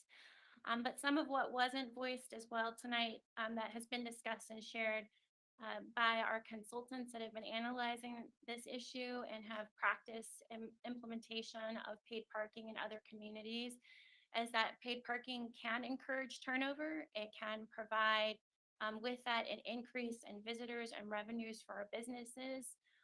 There are recommendations that this would actually support businesses, even though we have very loudly heard the concerns from those business owners that this could detract and deter locals from visiting and that they will no longer shop here. There's also the concern of how this could change the flavor of our downtown. One of our comment letters used those words. I thought that can accurately capture some of those concerns. There's been conversation about how do we create more spaces? If we do not move forward with a paid parking model, how are we going to secure the funding to actually get additional spaces as our city continues to grow? And as Councilmember Tabor mentioned last week, we are poised to grow in the next 20 years to 17 to 18,000 residents is where we're predicted to grow. And if we're at this position now, where are we going to be 20 years going forward? And that's one of the things that we've talked about with that 20-year timeline. If not after 20 years of studying this, when are we going to make those changes? There's been a conversation around a shuttle, some mounting interest in that possibility. And then I'll share, for those who weren't aware that are in the audience, the HDPA had also conducted their own study in 2023 exploring parking behavior. And they estimated a cost to each parking space and how much it actually contributed annually to our businesses. And I can't verify that this is an accurate number, but I can just tell you what their hard work produced. And they said that each of those spots contributes about $55,000 a year to revenue to our businesses. And the concern that I've heard from this council is, and what our studies have shown, is that those spaces, those front row spaces at our waterfront parking lot, also known as the Anderson lot, and also along Jensen and Front Street, are primarily being occupied by employees and also from owners of the businesses. And so are we missing out on that revenue? Because as Councilmember Crowe said, we're circling around for 20 minutes finding a spot. And can implementation of paid parking be the solution to free up and actually bring more revenue to our businesses? And then of course, there's been a question about the employee parking, and the model that's proposed does offer some secure employee parking, which is something the city does not currently offer. But it would be a resource that the city would provide on their own parking lot, as well as securing additional parking. And how much do we need? And how do we get to providing that solution? And we are investigating that as well. So this is just some of the various perspectives. I just wanted to assure everyone that we are listening. What we were asked to do last night and what we're coming back to do this evening is to secure the timing of these decisions. And before you are the 3 options that were shared with council, the first of which is to launch improvements with the goal of implementing them by summer of 2025. And those improvements would be improved signage, designated employee parking, enforcement, and paid parking in those approved locations. As members of the council have stated, it's roughly 247 spaces, or about 44% of our inventory of parking spaces, meaning the city-owned spaces. There's about 12, just for simple math, there's about 1,200 spaces downtown, and about half of them are privately owned and half of them are owned by the city within our parking lots and on street. And this proposal would be for the city-owned spaces at about 44%. And I don't have the number in front of me, but it's in the 20-something percent of the total. That would be for paid parking. The remainder of the spaces would be hourly parking, and they would be enforced. So this is option number one that council last week requested that staff bring forward in a resolution. The other options that were provided to council for consideration were to launch the improvements of signage, designated employee parking, enforcement, and paid parking in 2026, while continuing to conduct outreach and seeking council input in 2025. So basically, we would do everything in 2026 that we are planning to do in summer of 2025. And we would just continue to build on the hard work that we've been doing, which also includes securing additional parking with some of our partners within our city. And then the third option that was presented to council was more of a hybrid approach, which is to launch the signage changes, employee parking, and then enforcement in 2025, and then implement paid parking in the summer of 2026. So with that, I will pause and turn this over to council for discussion and a recommendation. Okay, so you have option one, option two, and option three. Heather, we have a resolution that's in the packet that is reflective of what, option one? That's correct. Okay, so the resolution in your packet is reflective of option one. The resolution that you spoke to last week, I think, is option three, That's which is correct. the phased in approach, ending in paid parking in 2026.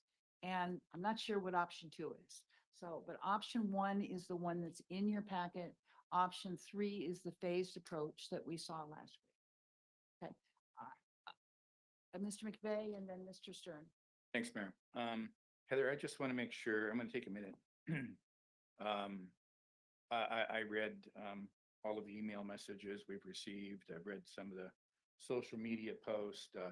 That there is a little disinformation out there, and I just want to make sure everybody is clear on what the proposal is and what it isn't, before I kind of express my opinion. So of the 600 city-owned public spaces downtown, under the proposal, under the resolution we're discussing tonight, approximately 60% of those spaces would remain free parking, and about 40% would be paid parking. Is that correct?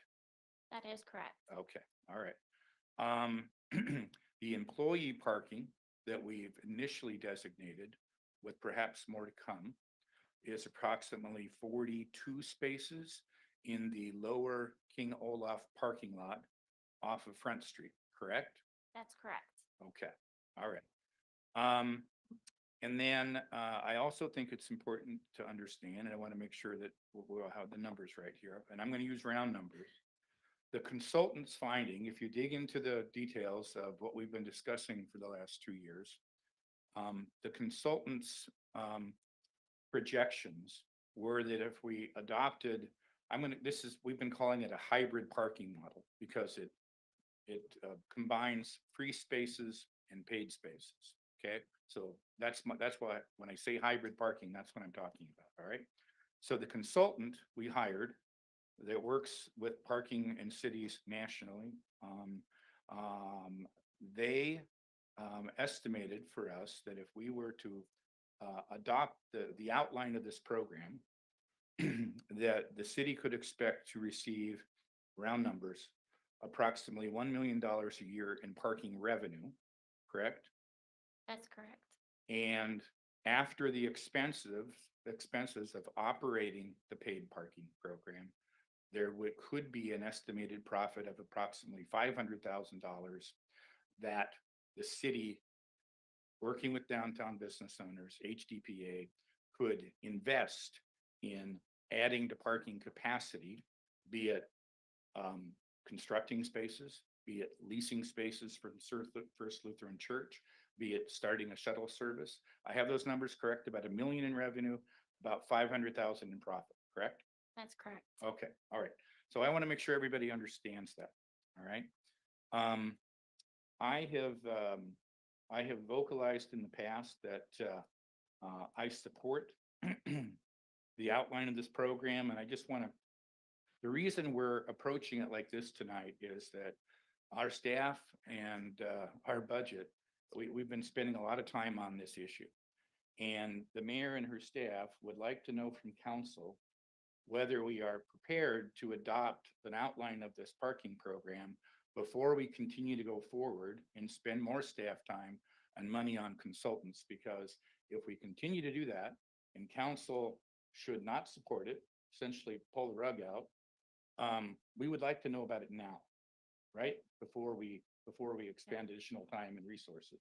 We've been studying this since, what did the resolution say? 2010, 2012, 2014, Yeah. on and on, yes. So one of the reasons I've been supporting, again, 40% of spaces paid parking, 60% continue to be free, designated employee parking. The reason that I have been supportive of this approach primarily is because it is the only option, to my knowledge, that provides a source of revenue to add future parking capacity. There's some folks who would like to just enforce what we have now. That's going to cost about $100,000 to $200,000 a year in enforcement costs. We would be lucky if the tickets that were written by, I call this sort of the Barney Fife model of writing tickets to people and upsetting them. We would be lucky to pay for the cost of implementing, essentially enforcing what we have now. It would provide no new revenue for adding to parking capacity. And when I asked some of my colleagues, I asked citizens who I've engaged with on these conversations, I have asked, okay, if not this option, how would you propose that we pay to invest in adding parking capacity in the future? Because we all know we need to add parking capacity, additional transportation options in and out of downtown. And I hear crickets. I don't really hear anything specific, any new ideas to accomplish that. Then finally, I want our community, particularly the business owners here tonight, to understand that if we don't have a source of revenue coming from these 40% of spaces for paid parking, the chances of adding to parking capacity in downtown Poulsbo are slim and none in the next 20 years, okay? The first thing people want to go to is, let's apply for grants. Well, our staff has tried that over the years. No one is giving grants out for parking ramps, okay? So if we don't do it this way, we would have to be prepared to add no parking capacity. I'm concerned that would not allow our downtown business community to continue to grow and prosper. And I think we need a source of revenue to add parking capacity in the future. There is no money tree here. And when we look at all of the other priorities that this city has, be it sewer, be it water, be it infrastructure. Have you driven down Third Avenue lately, or some of the roads over in Old Town? We have a lot of infrastructure and other needs, not to mention continuing to staff and increase our police department. There's just a lot of needs. And so I just want you to understand, I see this as a real opportunity for us to invest in downtown and partnering with the business community to decide, how are we going to do these things? All the answers are not here tonight. This is an outline for consideration of how we're going to might approach this. There's a lot of things still to be left in. To the points raised earlier, there are some options that we could perhaps build in for a grace period of an hour. I'm open to talking about that. One of the things that some of us have started talking about as a possible compromise is, could we have one locals day a week where we've heard some concerns, people need some time to come downtown, pick up a book they've ordered, pick up a pair of shoes they've ordered, pick up a gift, special gift, whatever. And so perhaps we could waive parking fees on a Monday or a Tuesday, something like that. I'm open to talking about those kinds of things. We all want to make this work. And there's a whole lot of different options that we can consider. We need to work together to solve this problem. As I mentioned last week, virtually every city council member and mayor that has run for office over the past number of decades has run on a platform of improving or solving the downtown parking problem. Some of us are getting tired of kicking the can down the road, and we see this as a real option to move the city forward. Thank you. Okay, do you have more presentations or do you just want to keep going with the dialogue? Okay, who wants to talk next? Ed, go ahead. Thank you, Mayor. I've tried real hard, as few of my colleagues know, to get to a yes. And I'm going to state very boldly and clearly, I haven't been able to get there. I will not be supporting a paid parking model. I'm only one of 7. I know some of my colleagues up here, including the mayor, feel very strongly. They've worked hard. I understand their vision is to build funds in order to acquire land that ultimately would result in a parking garage. But applying the test of make sure the cure is not worse than the illness, the first option is do nothing, right? We all live with this problem. I've called it a good problem, but I'm not going to minimize that it's a problem. I think we first need to look at an incremental approach. This sounds rather technical, but my colleague, Councilman Newell, who for many years after the Navy was Central Kitsap School District, one of the managers, handled all of the capital facilities. You phase projects. As Diane Linnaeus, our Public Works Director, knows, when you can't get from A to Z at once, you phase it. So I am committed to phasing this as a glimmer of hope. I know the city's resistant to paying for improvements incrementally where there isn't revenue to offset it. But I'm here to say that my vote will be for approaching this incrementally, starting with simple solutions. Number 1, signage. That means it has to come out of the pocket of the city. Maybe someday with HDPA and they can look at their resources, but not make it conditional to that. Let's just get started. So that would be suggestion number 1. The parking enforcement would be the next level. When I had a business downtown from 1986 to 1996, and my clients would park in front, and they come in and it says, Ed, I was near the Up Jensen. It says 2 hours. And I used to joke, I remember this, Mayor, they haven't enforced that since 1948. Don't worry about it. Maybe we do need to enforce. And again, it would be an outlay from the city because we have an outside revenue source for it. So we'd have to bite the bullet on that and see how a year or 2 go by and then evaluate from there. I don't want to belabor this.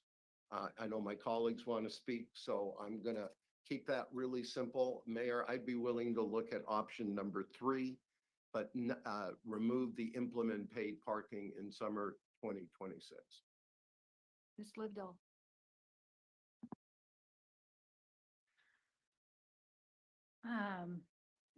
This is really hard. This is one of the hardest things that any of us have done, but for me, I'm going to speak for myself. Since I joined council, I work downtown. I volunteer on the HDPA board. I organize plantings and decorating. I grew up here. I love this town. I love people in it. Being on the other side of an issue from people I care deeply about is really hard. So I want to start there. Free parking is not free. I'm going to say it again. Free parking is not free. It's part of overhead for any business or entity that owns it and uses it or leases it, however it's structured. But if you take yourself out of downtown Poulsbo, outside of this collective, and move yourself to Town and Country, Central Market, Home Depot, Walmart, virtually anywhere else in this town, it's private property that someone owns, and that cost is built into the structure of everything, right? So while it feels free, it's in the cost of whatever good or service is being provided there. So it's an illusion. There is a cost to free parking from an economic standpoint. So we seem to all agree that there's a problem here. It's been going on. I recall vividly when Nico Jensen from Longship Marine said that she found it mentioned in the Spirit of Poulsbo over 100 years ago. So this isn't hasty. We've been going over and over and round, like we circled the parking lot. I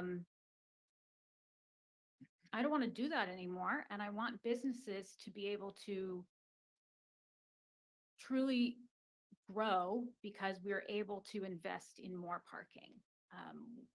During our time with the committee and our meetings with our consultants and designing the study, the most recent study. Sorry, I'm losing my train of thought here, but I'm going to move on to a different point. I'll come back to that.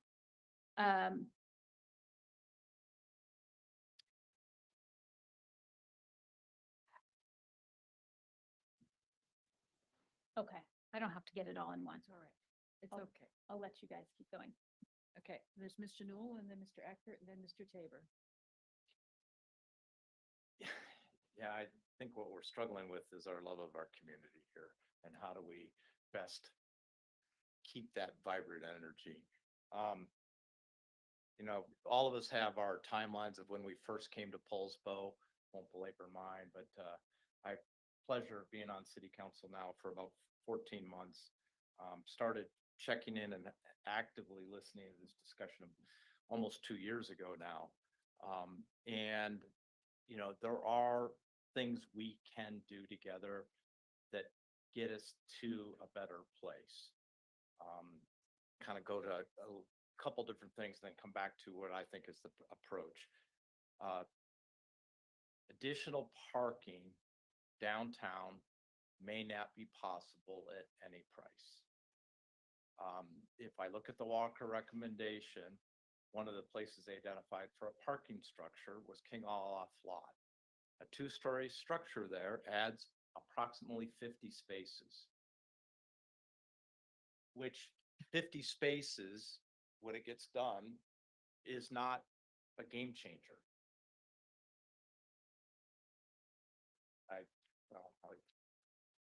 It is specifically 48, a two-story structure. So there is now a silver bullet. If we go up 4 stories, we can get quite a few in there, but I don't see that as potentially possible to go up 4 stories. And so we're going to be struggling with how to provide access down here, and it might not be via our traditional cars and autos.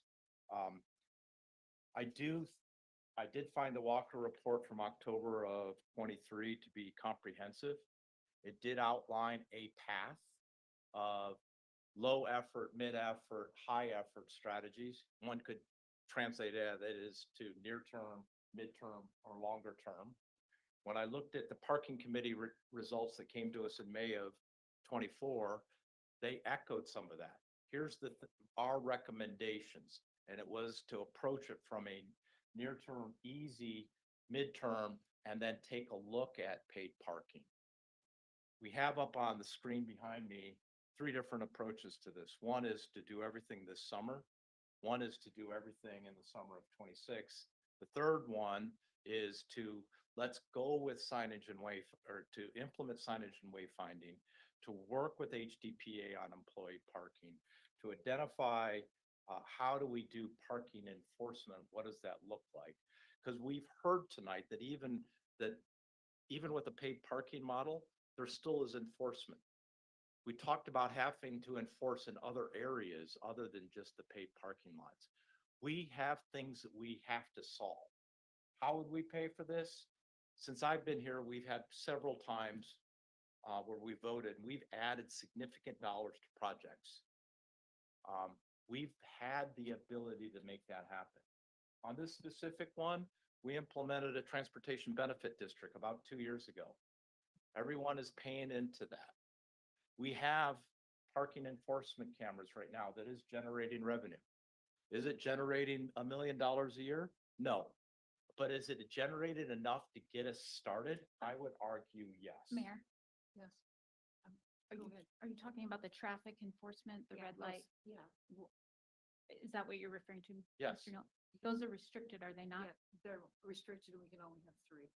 But what I mean is the spending of those funds is restricted to The spending of those funds. of is the restricted? revenues, anything over operations and maintenance is restricted, correct? It's going to go back into public safety. Right, yes. it's public safety. We're not We're not, yeah, no, necessarily- we're not paying for other things. Yes, it's going back to public safety. Okay. And Sorry. and enforcement of parking is not considered to be part of that equation? We'll have to get a legal opinion.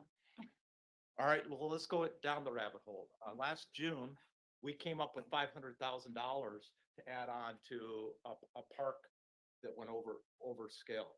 I mean, if we want to sit here and talk about 50,000 here, 75,000 there, we have demonstrated that we've been able to do this on specific projects over the past 12 months that I've been here.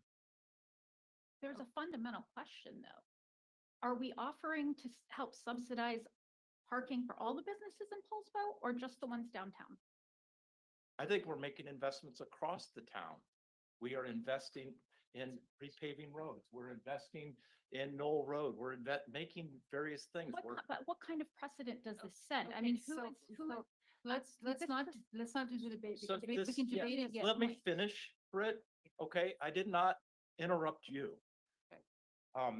And so I'm aligned with following the the outline approach in the Walker study with the recommendations that the parking committee came to us last May that are outlined and identified in approach 3, where we start this summer and then we evaluate and see what makes sense in the summer of 26. Okay, so that's what I call the phased approach, and that's option 3.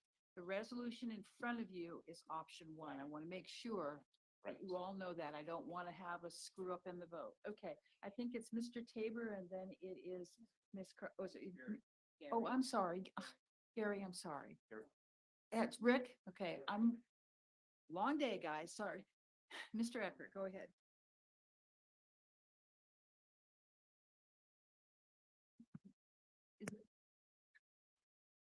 So, Somebody talk. Okay, go So- ahead.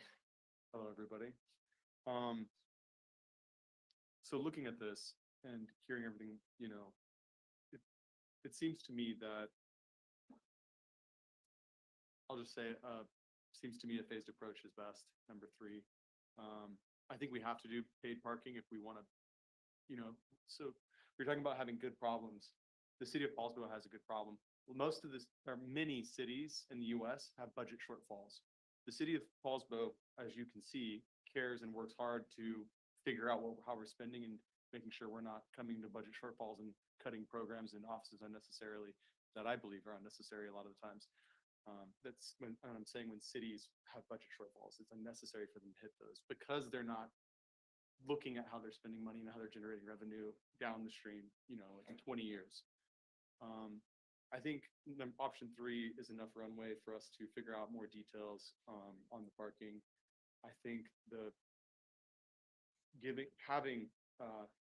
and making the employee parking free, it was such a small sliver of the revenue. I don't think that would impact our goals of maintaining existing access to parking and expanding future parking downtown is the goal, mind you. I don't think that would be negatively impacted by that. And then looking at having 1 or 2, potentially more free parking days, like, Sunday, Monday, Tuesday. what have you. And then there's several other options we can consider. Again, if this is implemented and it causes Armageddon, we can look at other options.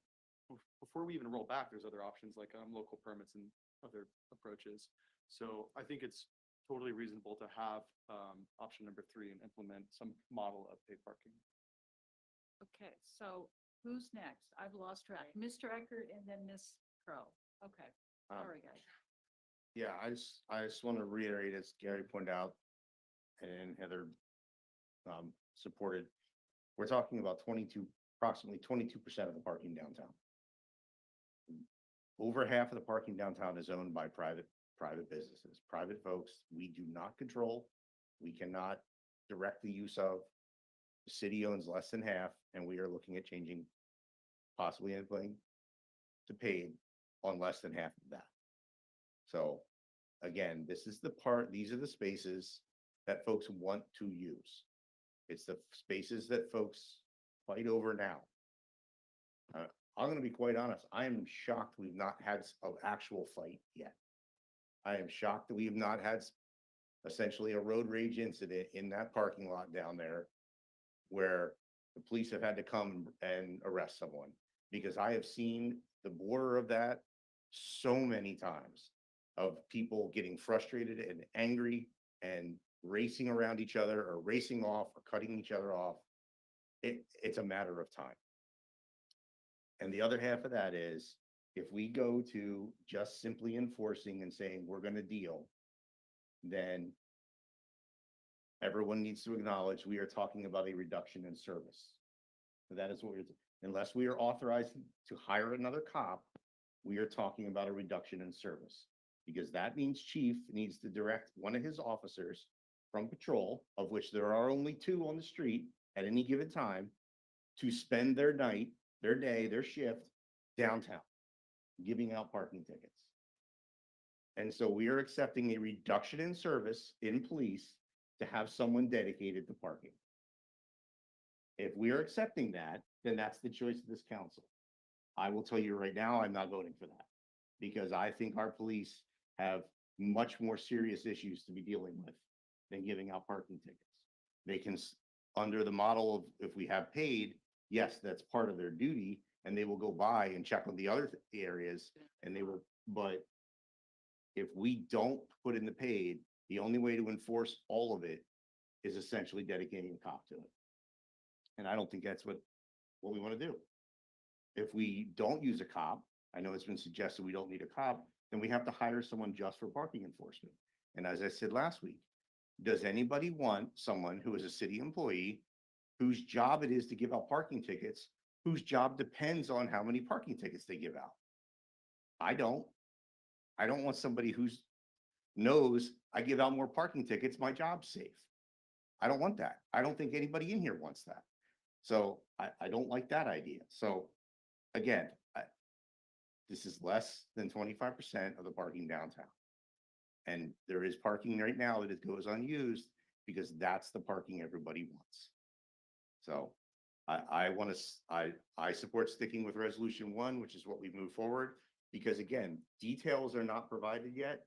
And we've already said, in order to do number 1, it's dependent on the staff being able to implement it. If the staff can't do it by this summer, then it's next year anyway. But what we're doing is we're just directing them to try to do it by this summer, and they may not be able to. Okay, so I have Pam, and then I hear Britt wants to speak again, correct? Go ahead, Pam. Sorry, Ms. Crow. Yes, no, that's fine. In brief, in trying to find a solution, I'm looking at the proposed paid parking walker image that has purple shading. I don't know if folks have seen this. It's displayed upstairs and as well as on the website, the city website. There's a lot of purple shading along Front Street, and it's pretty heavy. And then there is what appears to be yellow or gold for free 20-minute loading. I'd like to, having that solution put into place and paid parking applied, it would be great if there was some edging back of some of those purple shaded areas. And I, Can you put that map up that shows Thank actually, you, yeah, thank you, yeah. actually what Okay. we're talking about? Thank you. What will be a paid, it's Yeah. a paid parking, so people know what it is. so, thank you, Heather. Oh, no problem. Okay, so I, There it is. I, So I, the purple on here is the paid parking. Everything else is not charged, correct? That's correct. Okay, so the brown up there, that is King Olaf, correct? This is the King Olaf is correct, right here. And that is not paid parking. That's correct. Okay, and all the streets up there, all of that area, Third Avenue, not paid parking, correct? Mayor, So it does show, this graphic is too confusing. Okay. I would not, I mean, this is an old graphic. It's showing paid I was just parking on trying to help Third. Ms. We're not, Crowe. I Okay, understand. all right. The paid parking will be in Anderson Parkway, on Front Street, up through Sunset, and on Jensen up through Iverson. okay, thank you. Those are the 3 areas. I was just trying to help Ms. Right. Crowe. I understand, but this is an old map and it's very misleading. Okay, thank you, for chiming in, Mayor and, Councilmember, McVeigh. I appreciate that. I do know it's old, but I do feel that it does need to be updated to reflect, what is a possibility.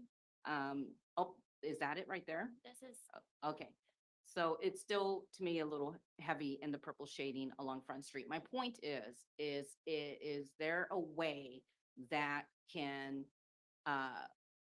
enhance the free, not 20-minute, 30 minutes, as well as a handicapped, as I said before. And then I understand that it's being shared, or it has been shared regarding the percentage of parking that would be implemented. It's still, it's still a pain point. Is there a way to, first of all, I'm in favor of a phased approach and preferably 3,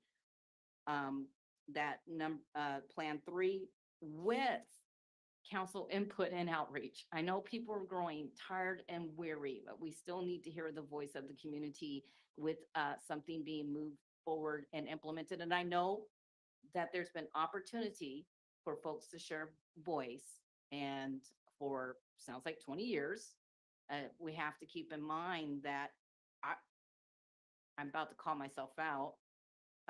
Yeah, I moved into Poulsbo in 2007.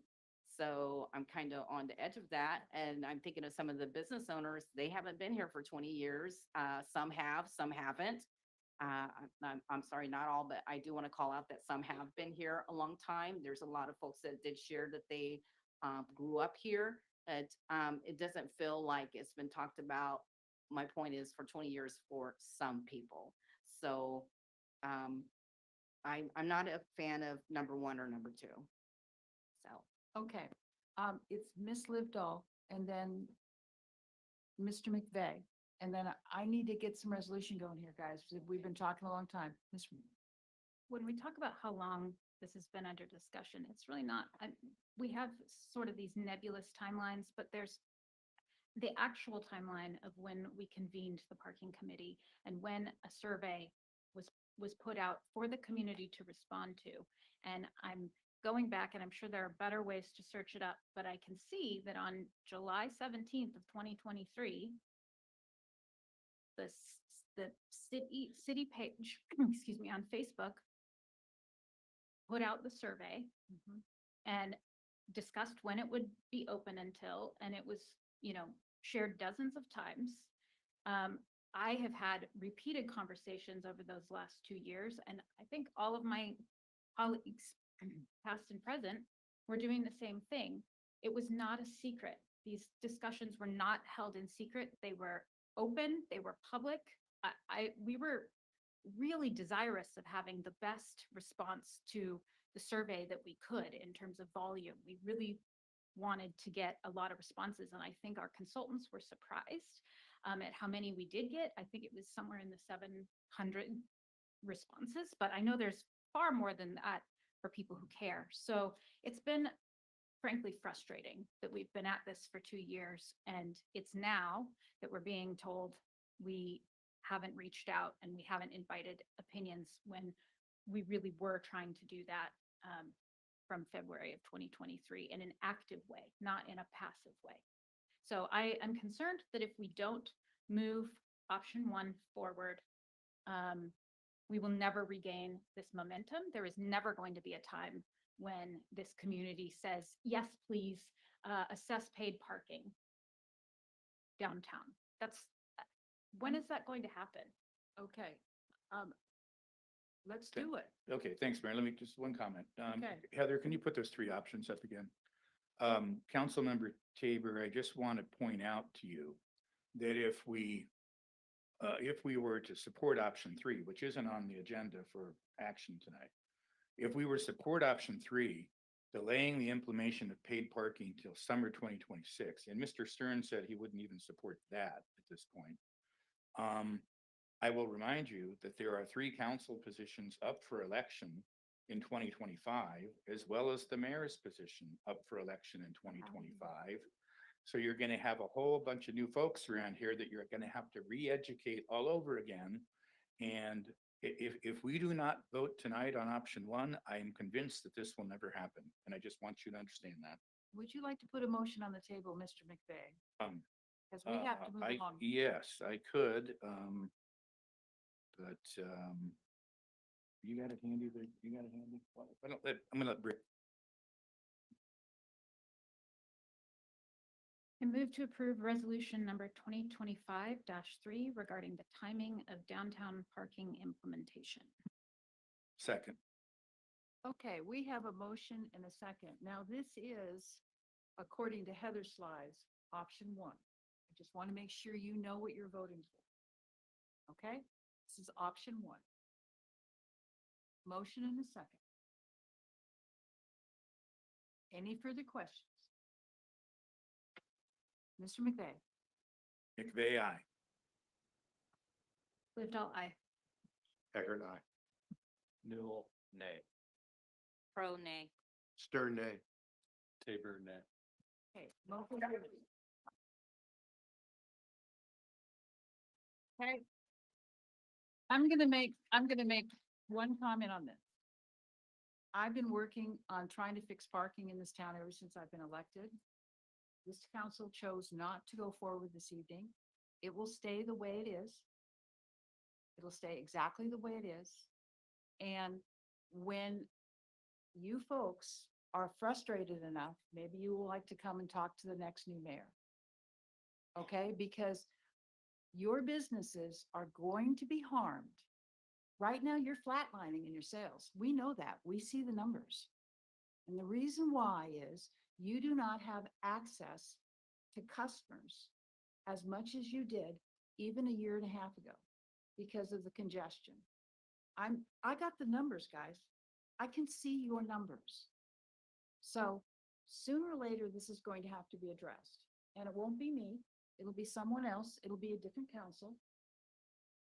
But I'm warning you, as somebody that has worked for the downtown for 15 years, watch businesses come, businesses go. From the Great Recession all the way to today, I'm warning you, you're playing with fire if you don't address this somehow. Now I'm going to say something else to you. The Historic Downtown Poulsbo Association was formed in 1988 when King Olaf parking lot was created. The bylaws say the Historic Downtown Poulsbo Association, which is your business association, is responsible for creating and managing parking. It's in your bylaws. Did you know that? Did you know that? Denver did. He's the president. He's read it. Come on up, Denver. Go ahead. So I just want to make a quick correction because I'm working really hard on this. Come to the mic. Come to the mic. And with utmost respect, Becky, quick correction, because I'm working on these bylaws. It doesn't say we're responsible for, it says we can. Does not say that we have to, because if it said that, we would have a whole nother issue. I'm going to do my best. I want you guys to do 3, and I want to implement it. I want you guys to vote on it. I don't want the next council to vote on it. I want you guys to put it on the docket and get it going. But I want it to be in that phase step. And that's Okay. what I'm hearing from my businesses. Is okay? that what you guys are hearing? Phase option 3? Council, would you like to entertain a motion of option 3, which is phase it in and have paid parking in 2026? It will have to go on next week's agenda. It was not on tonight's agenda. That would have required a motion before we voted. Okay, it'll be on next week's agenda. Now, if we do option 3, can I get some support from the downtown business owners, please? Okay, are we in agreement here? Okay, next week, option 3. That would be wonderful. Thank you very much. Clarification, Yeah. clarification. If we go to option 3, are we gonna start ticketing downtown? Yes, it's enforcement first. So when your customers start getting parking tickets, understand that's what you asked for. Okay. All right. Employees and We have A yourselves. lot of other things we have to do tonight. I think we're gonna put this parking question to bed for one night. Just a second, city administrator, and we will talk next week. Go ahead, Rob. A clarification, Madam Mayor and Council, that our next meeting for the council is actually March 5th and not next week. Thank you very much. It'll be March 5th. Be here and watch us do this, okay? Go ahead. And I would like to invite Muddy, I'll be there 2 hours early on March 5th.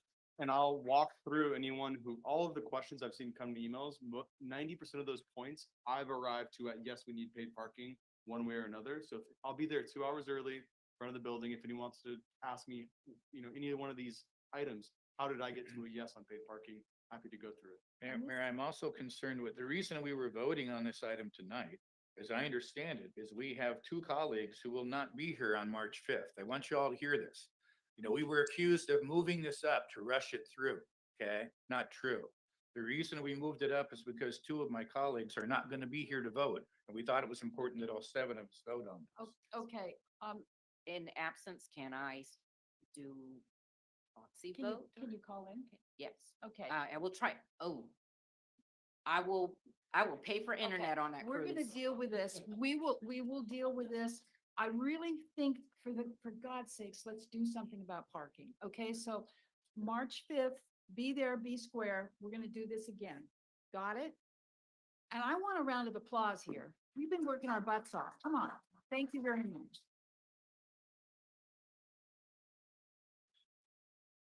Okay, where the heck am I on the agenda? Denver's buying the first round of Western Red, I think. I heard. Okay, we're gonna take a 10-minute break before we go into the workshop. This will be resolved before you leave. It will. It will. Things are hard. I was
The first thing on our workshop agenda is city administrator and department head comments, and I'll go to Rob first and then we'll hit the department heads. What's going on with you? Thank you, Madam Mayor and council members.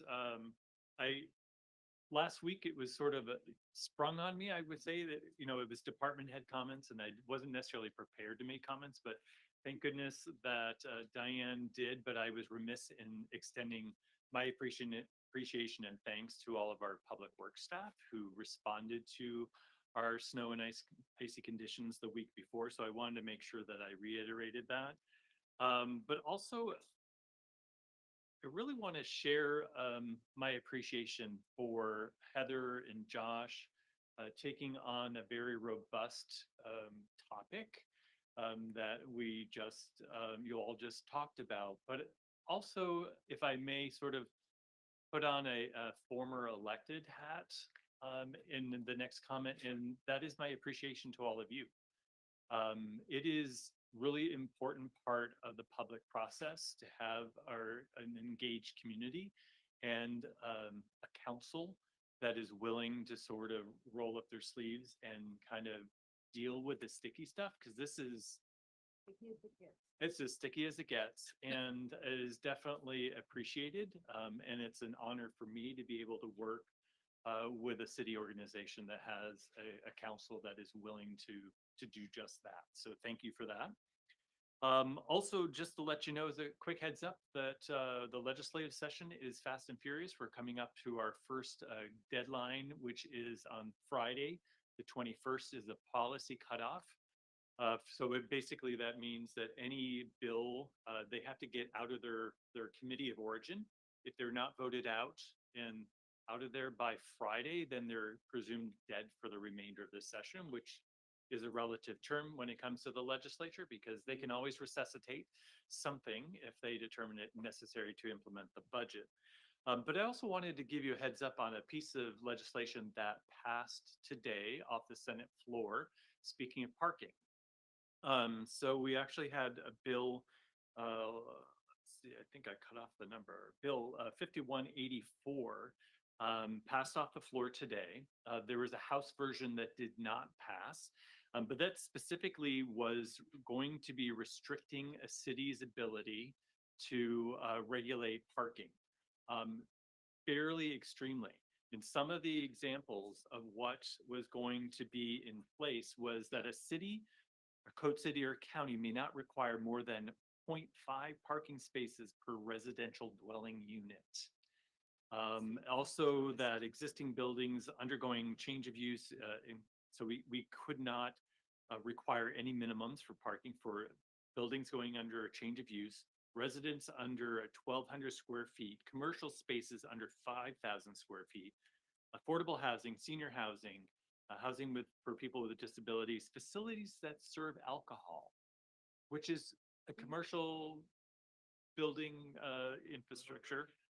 No drinking and driving. No drinking and driving. Well, maybe that's the logic. I'm not sure, but childcare facilities and commercial spaces with mixed use projects.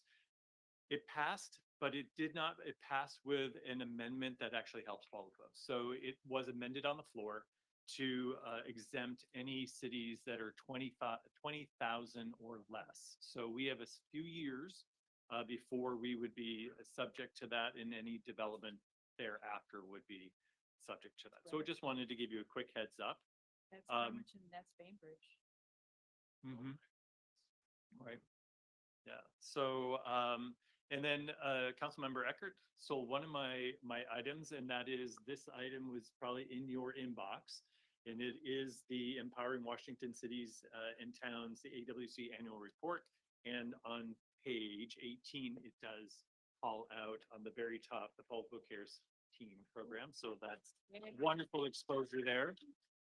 And with that, I will conclude my comments. Thank you. Thank you. Rob. Heather, anything?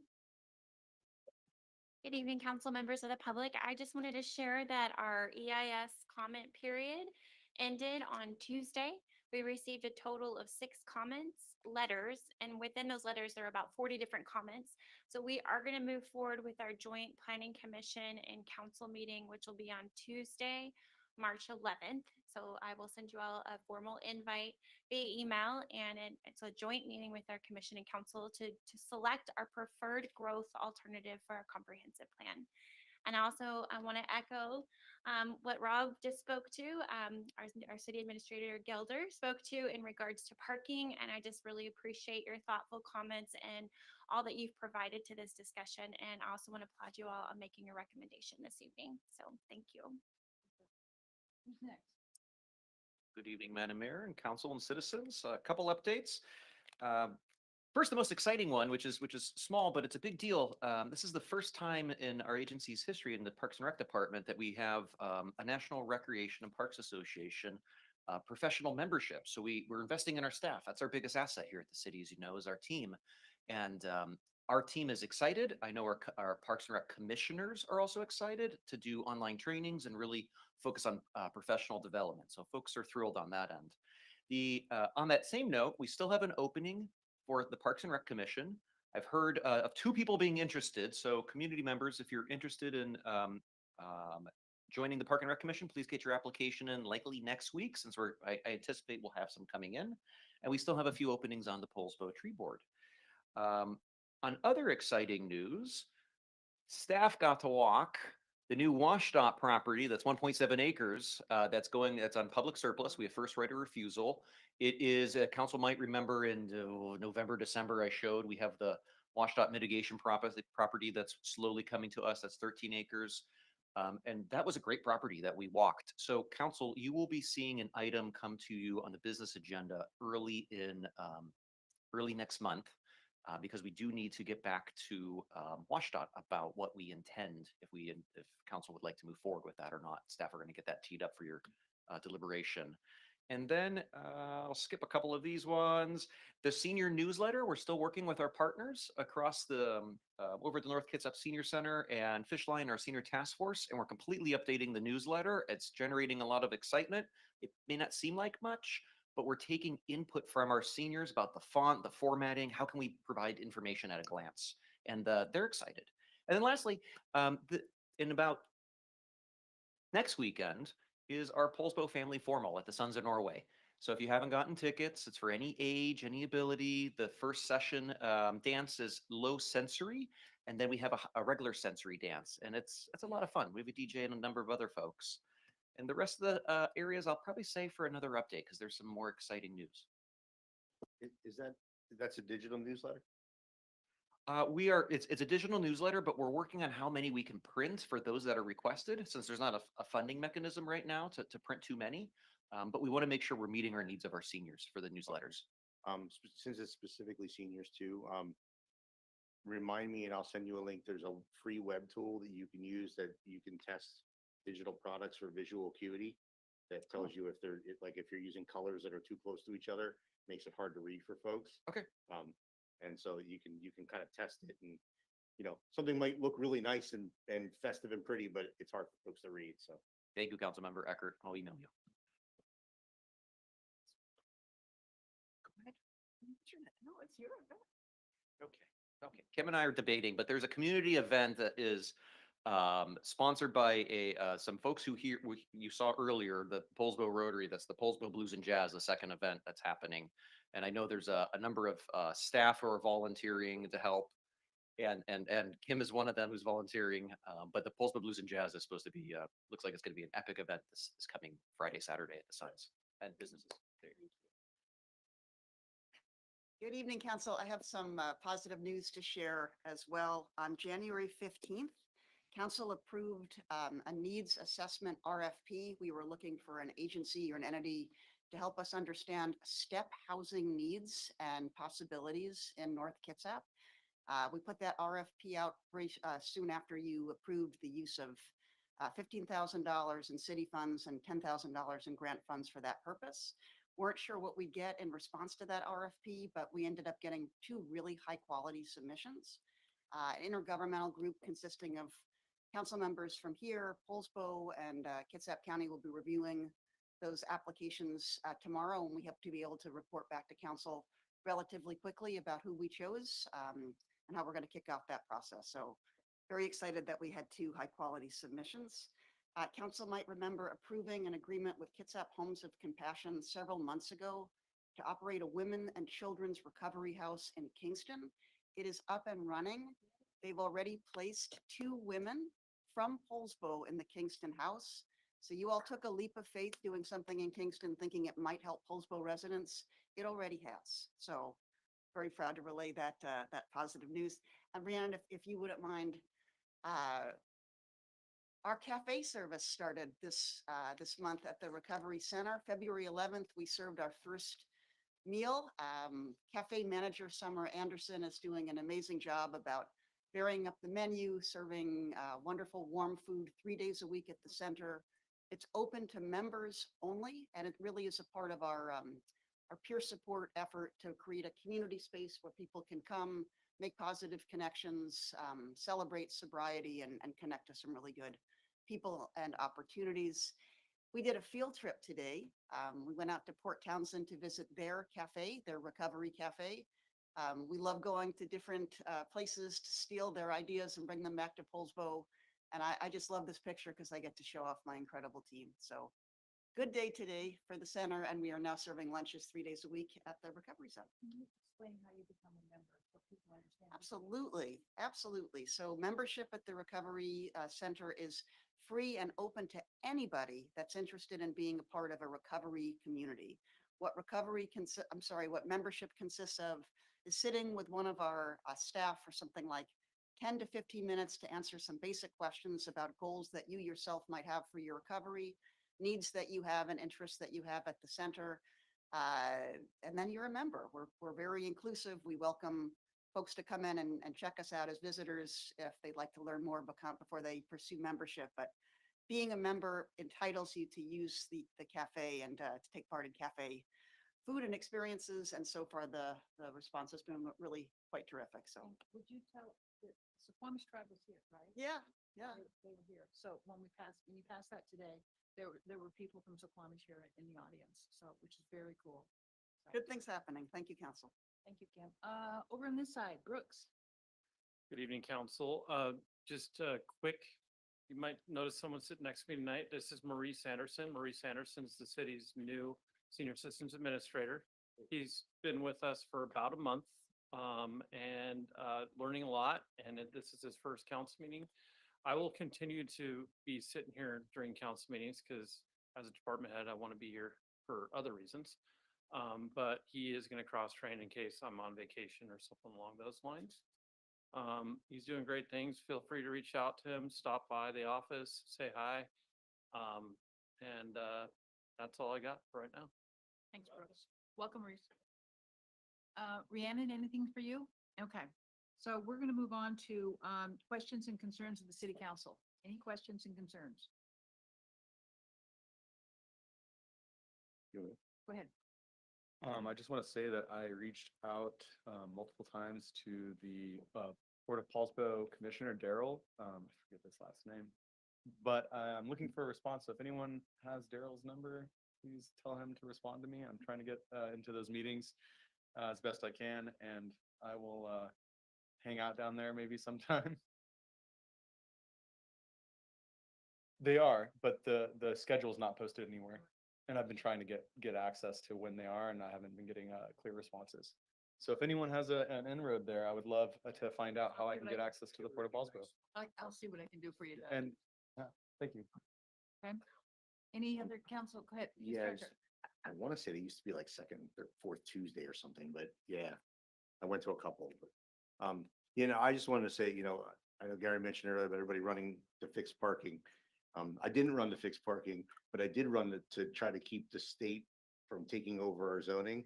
So the bill you talked about earlier is very concerning because it's those kind of things that I worry about, specifically when we don't take action. So I just want to keep cheerleading for that. We need to control our own fate because otherwise the state will take over and do it for us. So we need to show them as many examples as we can of Poulsbo doing it right, doing it well, being the example so that they don't do it for us.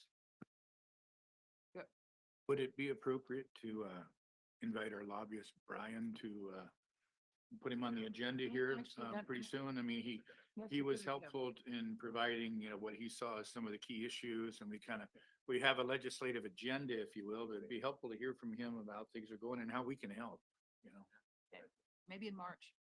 Although this That time of was, year. that was supposed to be today, but we canceled to be here. Oh, was it supposed to be? It- Oh, it's crazy down there right now. It's hard to get, I mean, he's a busy guy, but we will definitely try to get something going. Okay. Any other questions and concerns? Okay. Seeing none. Special events in March and April of 2025, and this is Lynn. Is Lynn here? It's Jeff. This is Lynn.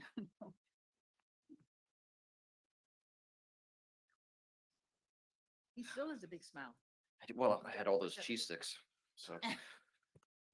Okay, good evening, Mayor, good evening, council citizens. I'm subbing for Lynn. She is visiting her family down in California. So there are 4 events that are coming up. The first on the list is the family formal that I was just speaking about. So that's at Sons of Norway. We have a couple hundred tickets sold. We're looking for some more folks. We have some great community sponsors. I expect you'll have an after action report, probably weeks or a month later following, and that's at the Sons of Norway. It's here because even though it's not in a public space, it has over 100 people, so it triggers a special event. The next event, and that's on March 1st. The next event is the annual Poulsbo Beer Run. It's the St. Patty's Day Beer Run on the Saturday, March 15th. This has about, wait on one second here, 1,600 people usually attend that. It's well over 1,200. I don't know if they're sold out this year. And that is a charity fund run through Poulsbo's breweries. And so they are visiting Vol Hall, Rainy Days, Western Red, Ties Wine and Brew, which is new to me. I actually don't know where that is. And Bushel and Barrel Cider House will be over at the Viking statue, and they'll have Space City Donut. And the proceeds go to the Blue Star Banner program. This is an annual event that happens. There are some outstanding items that we're waiting for to complete their special event permit. We expect those to come in. The next event, we're going to skip to April. So you'll have some April events as well. And the 2 April events, the first is the Robb Park Easter egg hunt. So this is a public event, not through the city.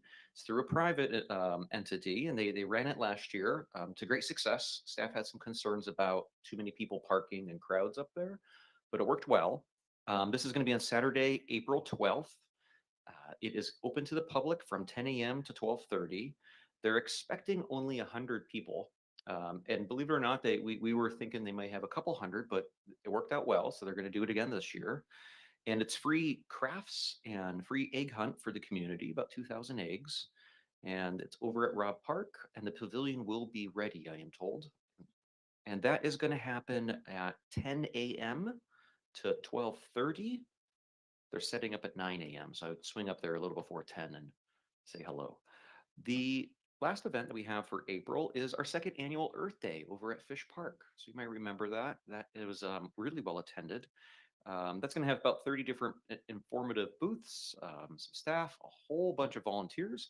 And what it does is it celebrates Fish Park and our connection to the environment, and has a number of initiatives. And we have our tribal partners there as well. And they had terrific outreach last year. That's on Saturday, the 19th. Fingers crossed for good weather.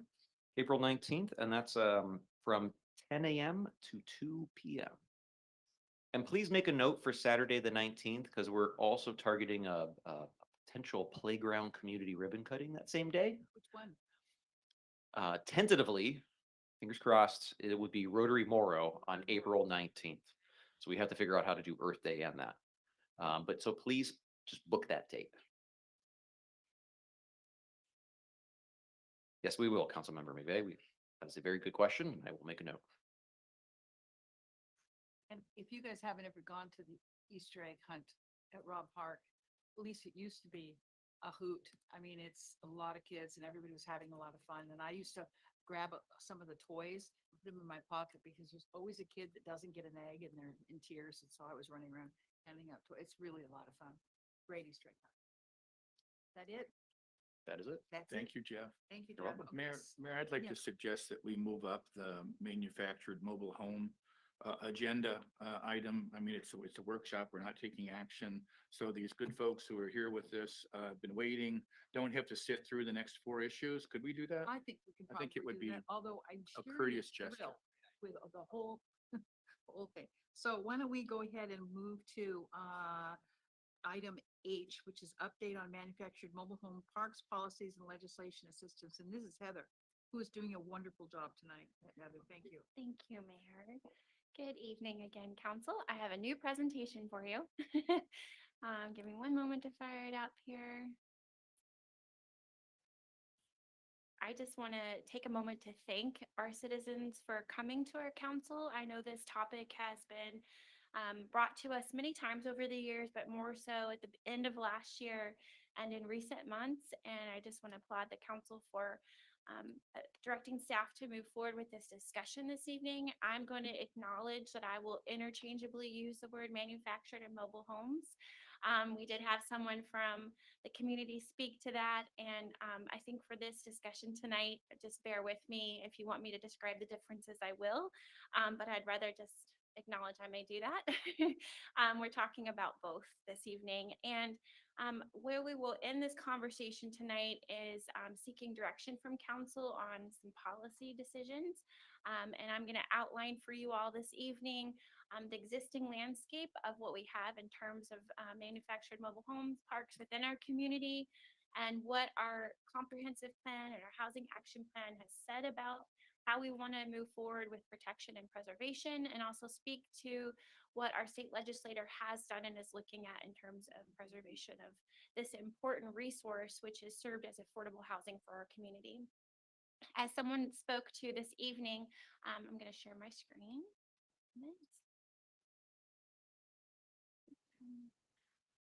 This housing stock, here we go, represents 10% of our total housing units within our city limits, which is a pretty impressive amount of housing. And the reason that we're talking about this tonight is there's concern that we could lose this resource. And none of these are deed restricted, or sometimes we call that big A affordable. These are little a affordable, meaning they provide affordable housing, but there's no restrictions attached to them to ensure that they'll be affordable in perpetuity. We have 3 parks within our community. You can see here that they range in when they were established, starting in 1970 for 2 of our parks. The last park we had was formed in 1988. 2 of them are age restricted. And in total, we have, do I have my total? Yes, 300, no, I don't have my total up there, do I? It's about 500 something because it gives us our 10% is our total. And now I want to, thank you, 564. What I think is important to note, which I'll emphasize on this next slide, is that these parks are allowed within all of our residential zones. We have residential low, medium, and high. All of the zones allow it, but they do require a conditional use permit. What that means is it's more of a land use process. You can't just come in and build a mobile home park community without going through a process that does include a planning commission recommendation and a hearing examiner's decision. I also think it's important to note that there's a minimum of 5 acres. And if we have seen over the last few years, we are losing the amount of lots that we have, properties that we have that are greater than 5 acres. And what we are experiencing are those are being developed with single family homes, which Ashley is going to share with you all in a moment about the trends of what we're seeing in residential development. So we're not seeing any new ones come online. But I also think it's important to note to this council is that manufactured homes are allowed as a dwelling in all of our residential zones. So you don't have to be within a mobile home park to establish a manufactured home on a residential lot. So I think that's important to note. And the reason I emphasize that is not all communities do this. It is a recommended action to take, and our council's already taken that action. And I did not include those numbers in the 10%. And the 10% are only those that are within parks. Heather, question for you. Yes. Am I remembering right in reading through the advanced materials that if a mobile home, manufactured home, mobile home is located in the city outside of a mobile home park, they have to be built on a foundation? That's correct. Am I remembering that correctly? Okay, You thank are. Okay, thank you. Absolutely. And council, this has been on your all's radar for many years with the adoption of our housing action plan in 2021. The city did incorporate a strategy and action items around the preservation of mobile and manufactured home parks. And I'll just read aloud what's included because I think it's important to note the sentiment around the importance of this housing type. They provide, quote, some of the most affordable, non-subsidized forms of housing in Poulsbo. Occupants of manufactured or mobile homes who own their unit lease the land under the unit. As property values rise, pressure to redevelop these are putting owners at risk, as we've heard from those this evening and in recent council meetings past. And then the options that the city was asked to consider are to rezone properties to a manufactured home park zone to promote their preservation, establish procedures or guidelines to support nonprofit housing providers that might be interested in acquiring and managing manufactured home parks, and lastly, explore opportunities to collaborate with government and nonprofit partners to fund the repair, maintenance, or rehabilitation of units and manufactured home parks and private utility infrastructure. And I just want to note for those in the audience that aren't aware that council did something very similar to this last year when we helped one of our mobile home parks with some repair and maintenance of their units. So I wanted to acknowledge that council has taken action on some of these policies.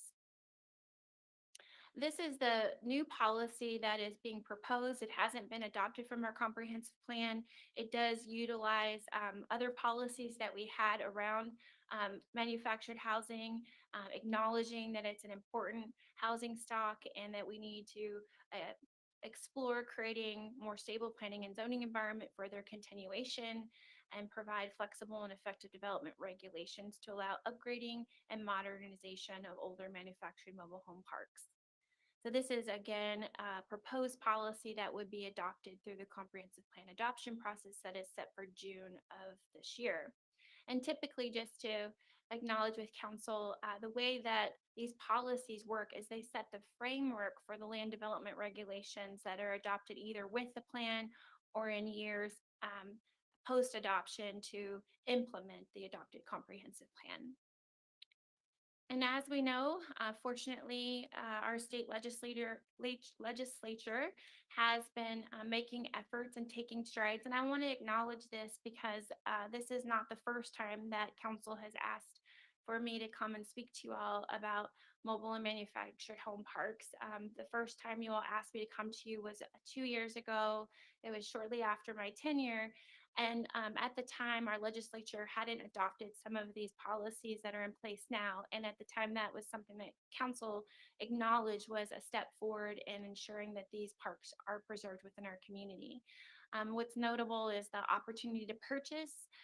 This requires that before a mobile home park is sold, that it is the residents have the ability to pursue purchase of those parks. As someone spoke from the community about the right to purchase, the ROC, excuse me, the acronym that they spoke to earlier, that there are groups that do help people that are within our community and across the state that can help people in pursuit of purchasing their mobile home park. The other is about allowing those manufactured homes to be seen as real property.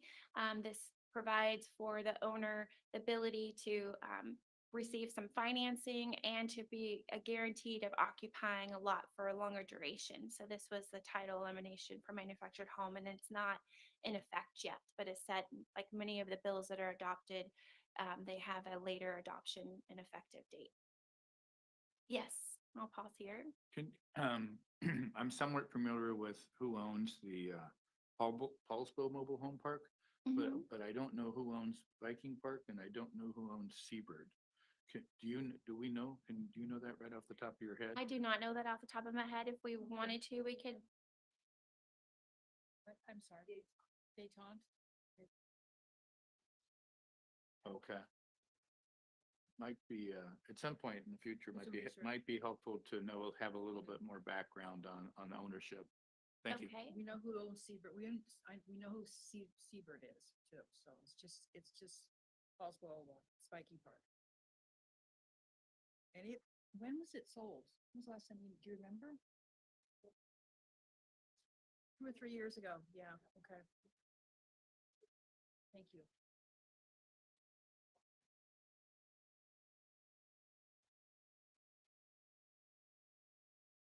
Yeah, we'll figure it out. Thank you. The legislation that is moving through at this time that actually addresses specifically what I think council was asked to explore at the end of last year is providing for the residents some guarantee on what their rent increases will look like. So this bill, which I don't have an update on this evening as to where it is, but um, it does require that rent increases are maximized out. Um, and it would provide that certainty that many of our residents are looking for and provide for them the relief from excessive rent hikes. So again, this one is moving through the adoption and the effective process. So I want to speak to, I'll pause here and I'd like to move on to what we've been asked to specifically take action on and explore some of the pros and cons of that, unless there's any questions on what I've shared. So this council has been asked through letters and through public comment to impose a moratorium. Some of you all have been around long enough to see the beginning of a moratorium. So what a moratorium is, it is a pause on development. You all can utilize your emergency powers if you see a threat and to a potential land use, as we had last year or the last few years on 305 and along Ojeda in particular. You can put a pause on development for a certain period of time. It's either 6 to 12 months, depending on if you adopt a work plan. And that allows us to preclude people from applying for a land use permit. There's opportunity to expand in the duration of that as well. What a moratorium doesn't do is it doesn't go on forever. And the intent is while you have that moratorium in place, you'll be working on land development regulations to implement the overturning of that moratorium. And what our community has asked for us to specifically do is to adopt a moratorium while we pursue a mobile home park overlay. As you saw in the packet, there has been growing interest in these overlays. There's been many communities that have adopted them. This is nothing new. And what it does is it provides an extra level of protection. It would ensure that while it doesn't prevent redevelopment, it would ensure that any redevelopment that did occur would preserve that mobile home park use. Also, an option for council to consider is a rezone. They're very similar in terms of their effectiveness. But the difference that I would use to describe the two is really how quickly we could propose an overlay versus a rezone. Rezones have to go through our adoption process that's mandated in our code, that's outlined in our code, and it only allows those rezones once a year. In November is when an applicant can apply. Yeah, and so it would take us a little bit of time to pursue it. However, we can do an overlay at any time, so it's more expeditious for our council if it's something that they wanted to pursue. But there are some cons that potentially could occur. You would be potentially disincentivizing an owner from providing maintenance on their park and their property. There is a understood decreased property value, not only to that property, but also to adjoining properties, because they are now next to a use that isn't going to redevelop necessarily into what some could classify as a higher and better use, if that's your perception. But in terms of property value, it's seen as a limitation on options, and it can decrease property value. So those are the zoning options that we have available for preservation. Yes, Councilmember Eckert. I understand it doesn't prevent closure, but can you explain it doesn't prevent redevelopment? Correct. Because I think in the notes, it said it could be redeveloped, but it still has to be maintained as a mobile home park. That's or all I want to be clear, is that it doesn't prevent you from redeveloping a mobile home park, meaning that you can still redevelop, so you're not preserving those units that exist in perpetuity. So you're just keeping the use intact, not the specific structures, layout. Absolutely. That's what I'm trying to communicate. Thank you. Heather, can you talk just a little bit about the con of decentivizing maintenance? Can you just talk a little bit, vocalize that a little bit? I want to make sure I kind of understand that. Mayor, did you want to add something? I just could It's, see you. what happens is if you do the overlay, all of a sudden you've effectively devalued the property because it can only be used in a certain use. And the incentive then becomes for the landlord, not why should he maintain it?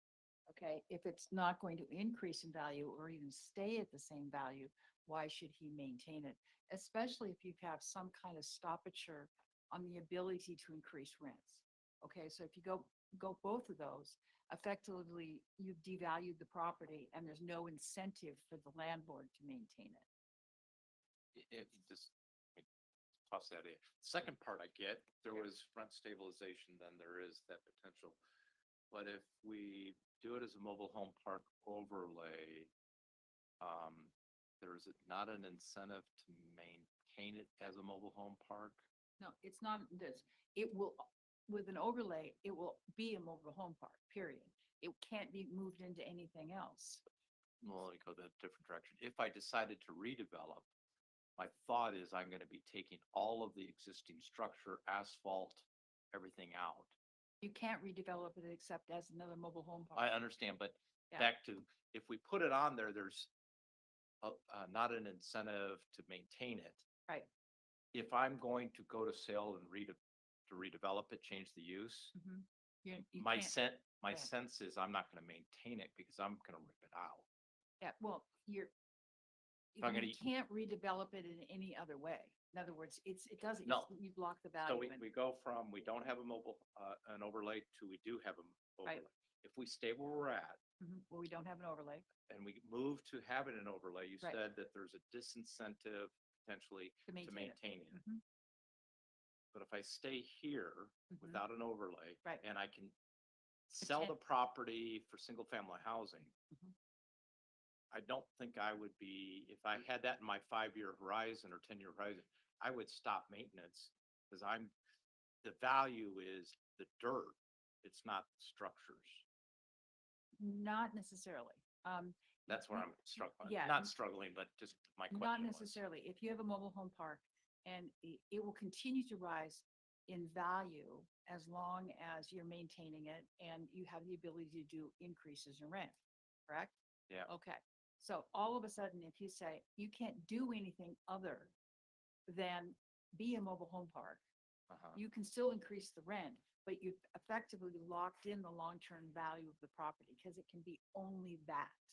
And so there's no upside in the value of the property, so you don't really have any incentive to maintain what you have. In other words, you fix the value, period. It's done, so why maintain it? Okay. Are we aware of some examples of where they've sort of not invested in maintenance and so forth? I don't have any specific examples. All I know is of what I've read Okay. like this. Yeah. Yeah. Okay. And just. From an economic standpoint, it makes sense. Yeah, and for my colleagues, I actually did go down and meet with County Assessor Phil Cook and talk through this and look at how these things are valued. There's two ways of valuing property. One is comparable sales. One is a commercial property, is what is the rent obtained. Currently, it's more valuable as a commercial property as rental than it is as the raw dirt. That can flip. Can flip. But at least short term, when they did the two assessments, it doesn't assess amount very high for comparable sales, i.e. selling it for redevelopment versus that. So, okay, I hear what you're saying. I just, from that, You have to think it through. yeah, you have to think it through and what's the value to the future owner? Right now, it's to keep it the way it is. However, that can flip, and that's why we're having the conversation. Yeah, Okay, sorry. Go- Thank you. Go ahead, Rick. Yeah, and I had questions about this too, because that's certainly something, we don't want to do something that then just incentivizes the owners to let these places fall apart. Is it something that we could control through code? You know, that Heather's department could institute there's changes in the code, and I mean, we don't have a code enforcement officer, that's a different conversation, but you know, that we could then keep the owners from letting it fall into disrepair. To a certain degree, I mean, Pretty really a hard certain- to do that, but, I mean, there is a possibility, I suppose, but pretty hard. Cause it's effectively pretty big economic forces rather than whether or not you cut the grass that we're talking about. So,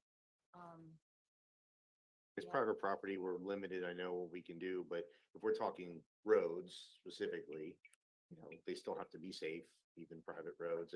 I'm just wondering if there are avenues that we would have to curb that thought, that, you know, of an owner of, well, you're gonna keep me from doing anything with it, I'm not gonna spend any money on it, you know? So, yeah, it's,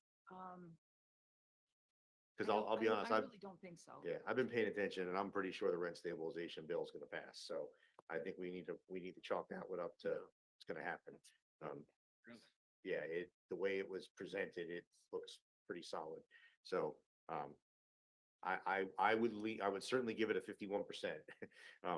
You know, more than half of a chance it's passed, so I would almost say we need to plan for that to be the future going down, and make sure whatever we decide, that we accept that that's gonna be part of the landscape of what we're doing. So we don't wanna necessarily do anything that's gonna hurt it, but, and then my other question, moratorium use, they have time limits, but they can be extended. What's our max on that? So as long as you adopt a work plan, you can extend a moratorium for 12 months. Okay, And then you can continue as long as you're showing progress on that work plan. So you can start with 12-month increment. And if you adopt another work plan, you can, and you've shown progress, and you can continue that moratorium for an additional. is that a and work there's no- plan on you and your staff? Correct. So from your standpoint, would that be something that would be better, or that we hold in our back pocket, kind of have ready to go, and if it looks like one's gonna sell, then we roll out a moratorium versus just putting one in place now and have to worry about extending for a potential future maybe sale? I believe that that's the best approach because we currently don't know of any mobile home parks that are under threat of being redeveloped. We get a little bit of an indicator by people coming in asking for a pre-meeting, or we would get a zoning verification letter, for example. So we have some indicators that something is actually brewing. And because of the legislation that's in place that gives the opportunity for the residents to purchase, there's protections within there that would prevent a rapid redevelopment of a park. And so we could respond with the adoption of a moratorium, which would prevent that land use permit. Yeah, I'm just thinking what still lets us act, but doesn't put a burden on your staff to work towards a maybe, you know, so if we have it and we have it ready to go, and we only roll it out and pull the trigger if we need to, that's probably from a staffing standpoint, I think, a better solution, at least just in that particular piece of this. So Mayor, what would you and Heather recommend to us? I mean, I think, you know, What I my would- colleagues and, I'm sorry, my colleagues and I, we've had conversations about this. I think we appreciate the role that the manufactured homes play in our community. I think there's an interest in doing what we can to protect them from development, but we don't want to run into unintended consequences that would sort of defeat that purpose. So I'd love to hear kind of what you would recommend that we do now, kind of knowing that that's our interest. Frankly, the way you're going to secure these people's residence the most is have them purchase the mobile home park themselves. There are state incentives to do that. There are methodologies to do that, where there's actually some funding available for you guys to purchase it yourself. And that way you own your own home. That's the safest place to be is owning your own home. And so that's the methodology I would recommend. Pam, then you add. Well, if that is something that they want to explore, I don't know if that is something that has been thought about, but I would assume that we would need to at least apply a moratorium while that option is looked at, you But know? right now, we have no indication that anything like anything's getting sold. And as Heather said, you have indications when things like this are moving. And as Ed knows, we can slap a moratorium on something really fast if we have to. But moratoriums are dangerous because they really, the development community at a large, not just for mobile homes, but everybody goes, whoa. Because that's like the worst thing that you can do when you're, for developers, is you're marching around and all of a sudden the city comes in and said, you're done. And it's not something we ever do lightly, I think. But the best thing is for them to own their own homes. That's the most secure thing. Go ahead. Pardon my ignorance for zoning, ordinances and, so hypothetically, let's say we do an overlay and pass that, and then 20 years down the road, we want to roll that back.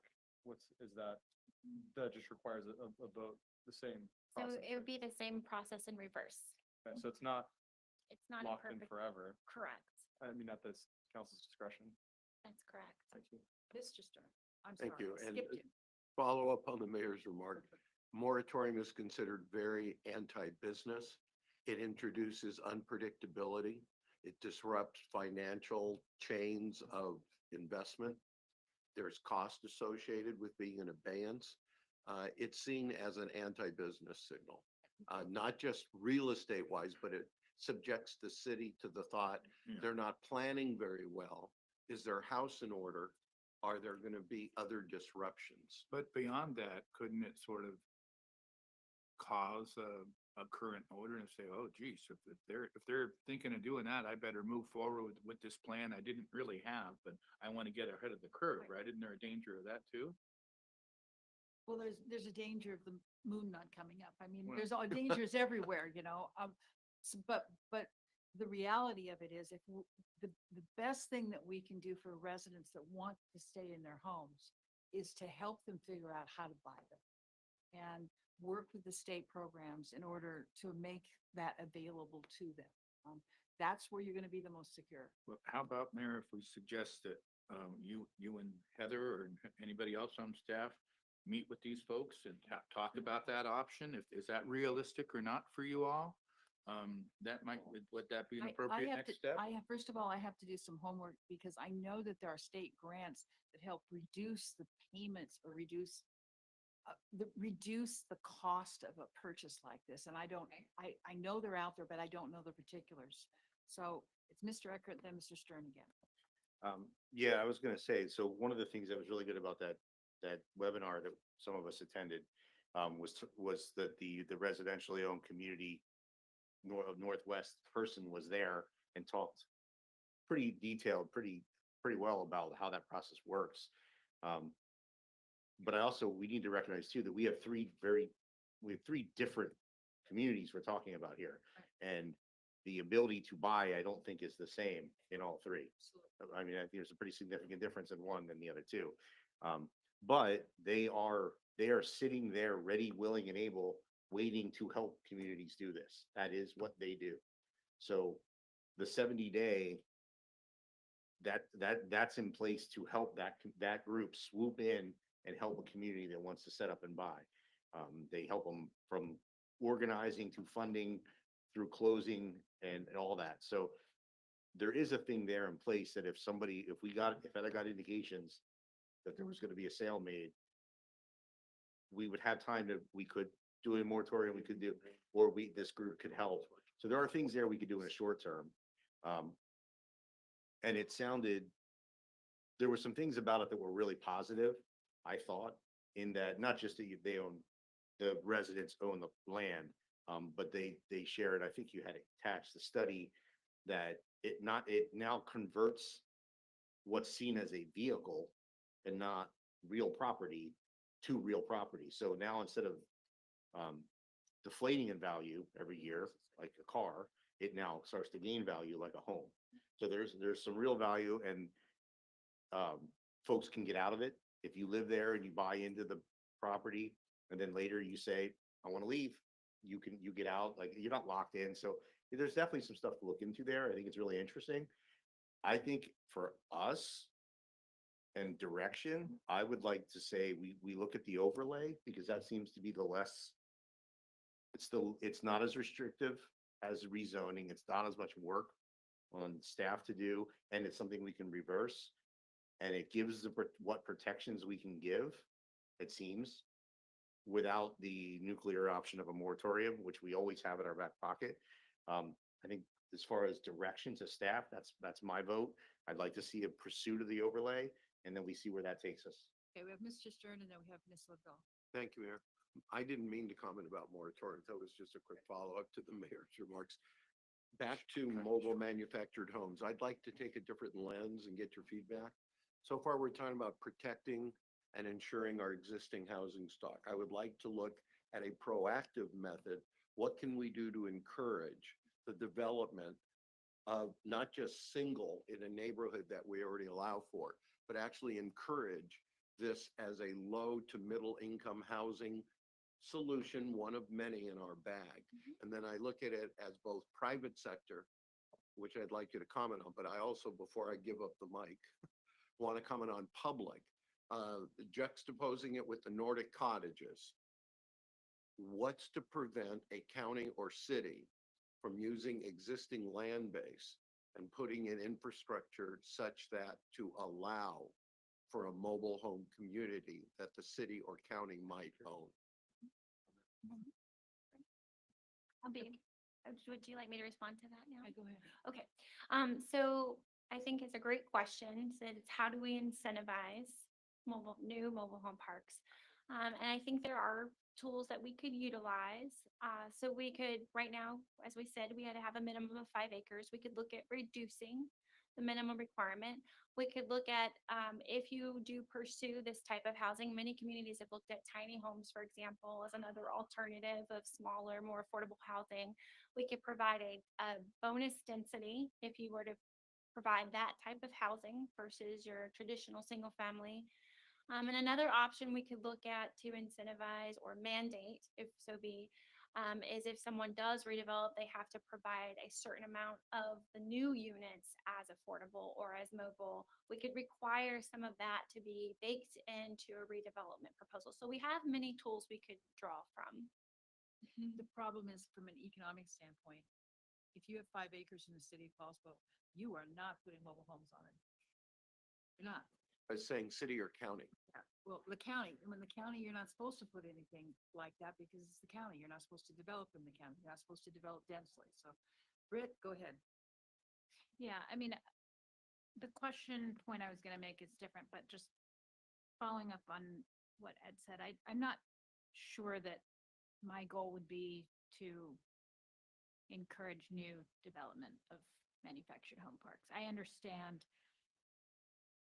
the affordability component and what that offers, but like you just said, from a business and real estate standpoint and land use standpoint, I struggle to see it as the highest and best when we're being kind of constantly told we need more density. And we're simply not going to be able to get there if that's the way that the land is used within our city limits. And, you know, the last thing most of us want here is the state coming in and telling us, requiring, you know, our density to increase. So that's my feelings on that one part. But as I've been listening, the idea of the overlay, Mayor, you said that inherently the value becomes fixed if, you know, stagnant, if not going down.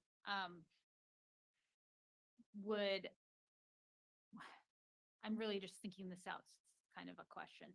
Would a potentially stagnant or lower value actually make it more possible for the residents to purchase the property? I know that saying that openly is maybe risky, but it's a thought process here. My brain is too fried to think through these kind of questions. This is heavy duty economics, and I have to think it through. I have to think it through. Yeah. I just wanted to put that out there. Yeah, I would lean towards an overlay also. And I agree, Mayor, I think we're at the time of the night to we start doing spreadsheets and analysis, I think I would lean towards that. I would also offer up to any of the communities if to lean in to help them with doing a pro forma. 70 days sounds like a lot of time, but it's zero time when you're trying to put together a purchase and sales agreement, even on a house. It's hard. That's just, I think, just the right of first refusal. So there's- Understand, but you yeah. still gotta go through, hey, what are the numbers look? So I'd be more than willing to sit down. I've been involved in both commercial transactions, both sale and purchase of dirt and buildings. And if, one of the communities wanted some help and we start trying to explore what do the numbers look like and come back as a homework assignment, I'm willing to help, if so be it. Thank you, Doug. Doug, go ahead. Thanks, Doug. Yeah, I also support the overlay, looking at just projections, demographics, I think, and the fact that we can roll it back if things change. And I think the risk is acceptable, and I think it's, I love looking at other options for affordable housing in the future, but I think nothing beats protecting the affordable housing we have today. Do you have enough direction from council, Mayor and Heather? I want to do a little more homework. Okay. I'll be real honest, I don't know as much as I should about this. Okay. I just don't. So let me. Thank you, folks, for coming in. Yeah, thank you very much. And I just wanted to share with everybody, one other thing that I learned in that webinar, talking about good problems to have. The city of Lakewood, a bunch of their manufactured home parks are in the aircraft safety zone at the end of the runways of Joint Base Lewis McChord. So they've got development issues with properties that, because they were built before the runways were, now can't be redeveloped without meeting aircraft safety zone rules, and have that whole issue to deal with along with what we're talking about. So we should be happy we only have this issue to discuss. Mayor, would you mind if I just made a quick comment after hearing this discussion? Thank you. Just on the topic of equity, I think that this idea of people being able to buy their home is an incredibly powerful way to build equity for younger people.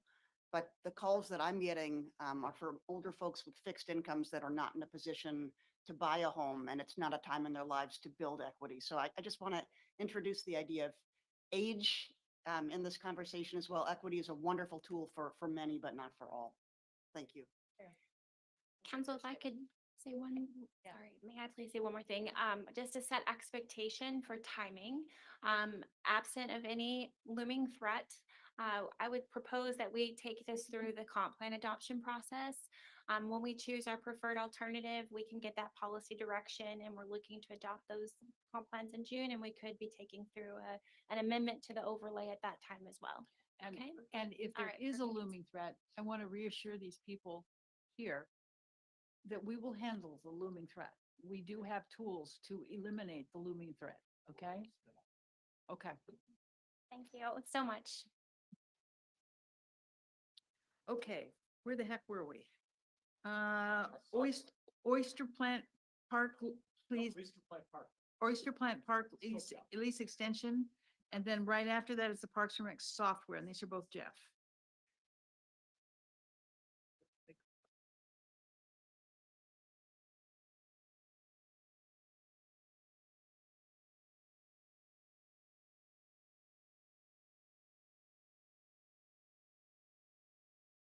Yeah, keep going. Okay, we're gonna keep going, get a stretch break in, get some decaf coffee. Okay, so good evening again. We are here to talk about the Oyster Plant Park lease extension with Washington Department of Fish and Wildlife. Our lease it was a 25-year lease. We reached out to them last year to restart the renewal process. We are one of the rare agencies in the entire state that caught this before it expired, so I would like to give a big thumbs up on that one.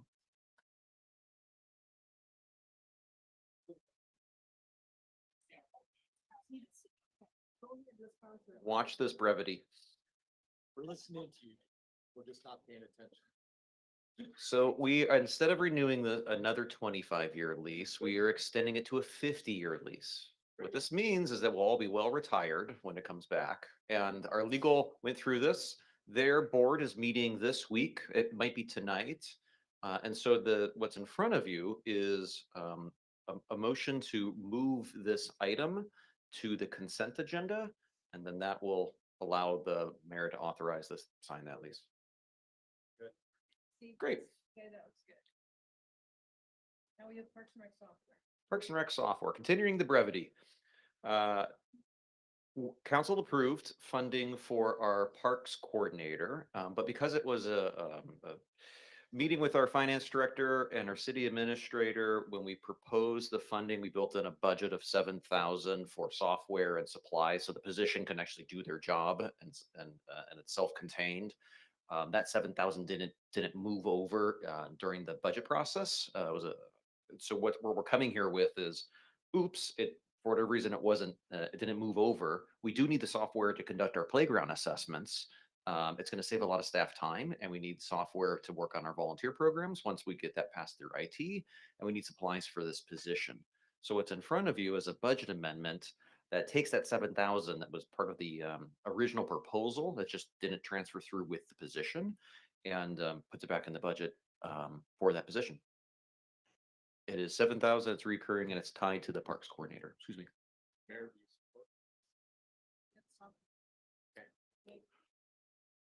Let the record show this was brief.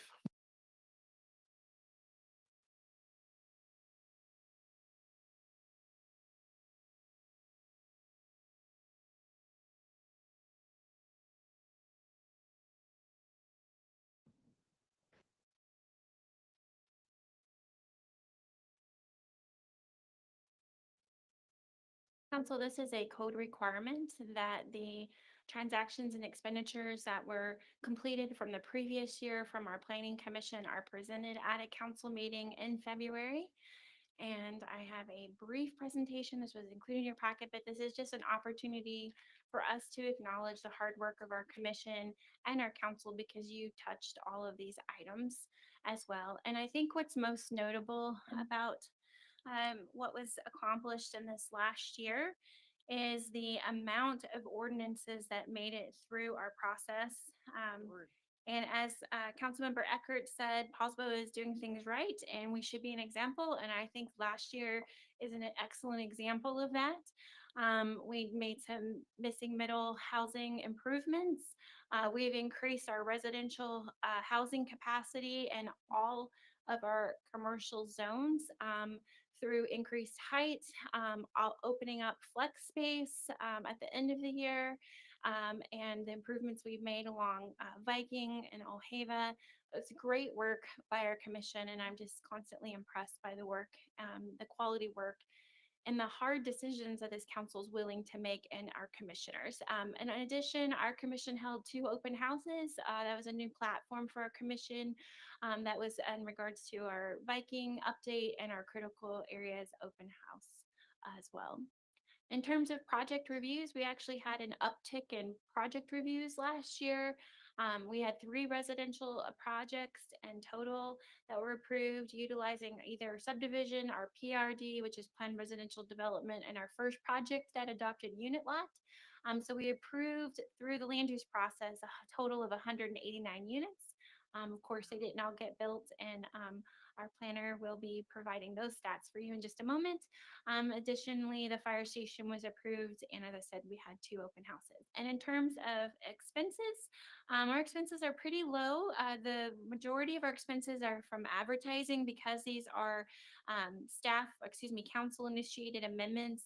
No one's applying for them except ourselves. So that was the advertising cost to make sure that our citizens are informed about these these code amendments.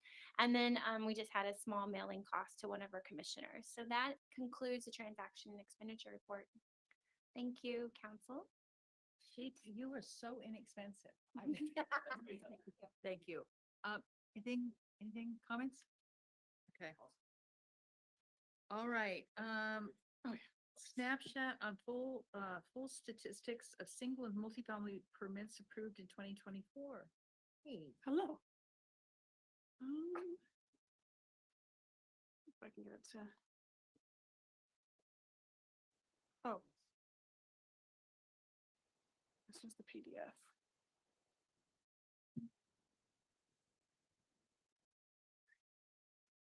My pretty pictures. Oh. Good. Let's see. I'm trying to get the multi-fan.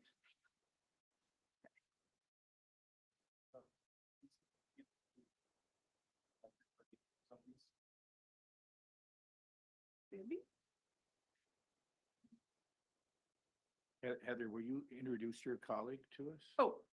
I can choose. Is that part of the plan? So, Oh, good evening. This is Ashley. Yes, good evening, Council Okay. Mayor. thank you. I know you guys don't see me very often, but I'm Ashley Weller.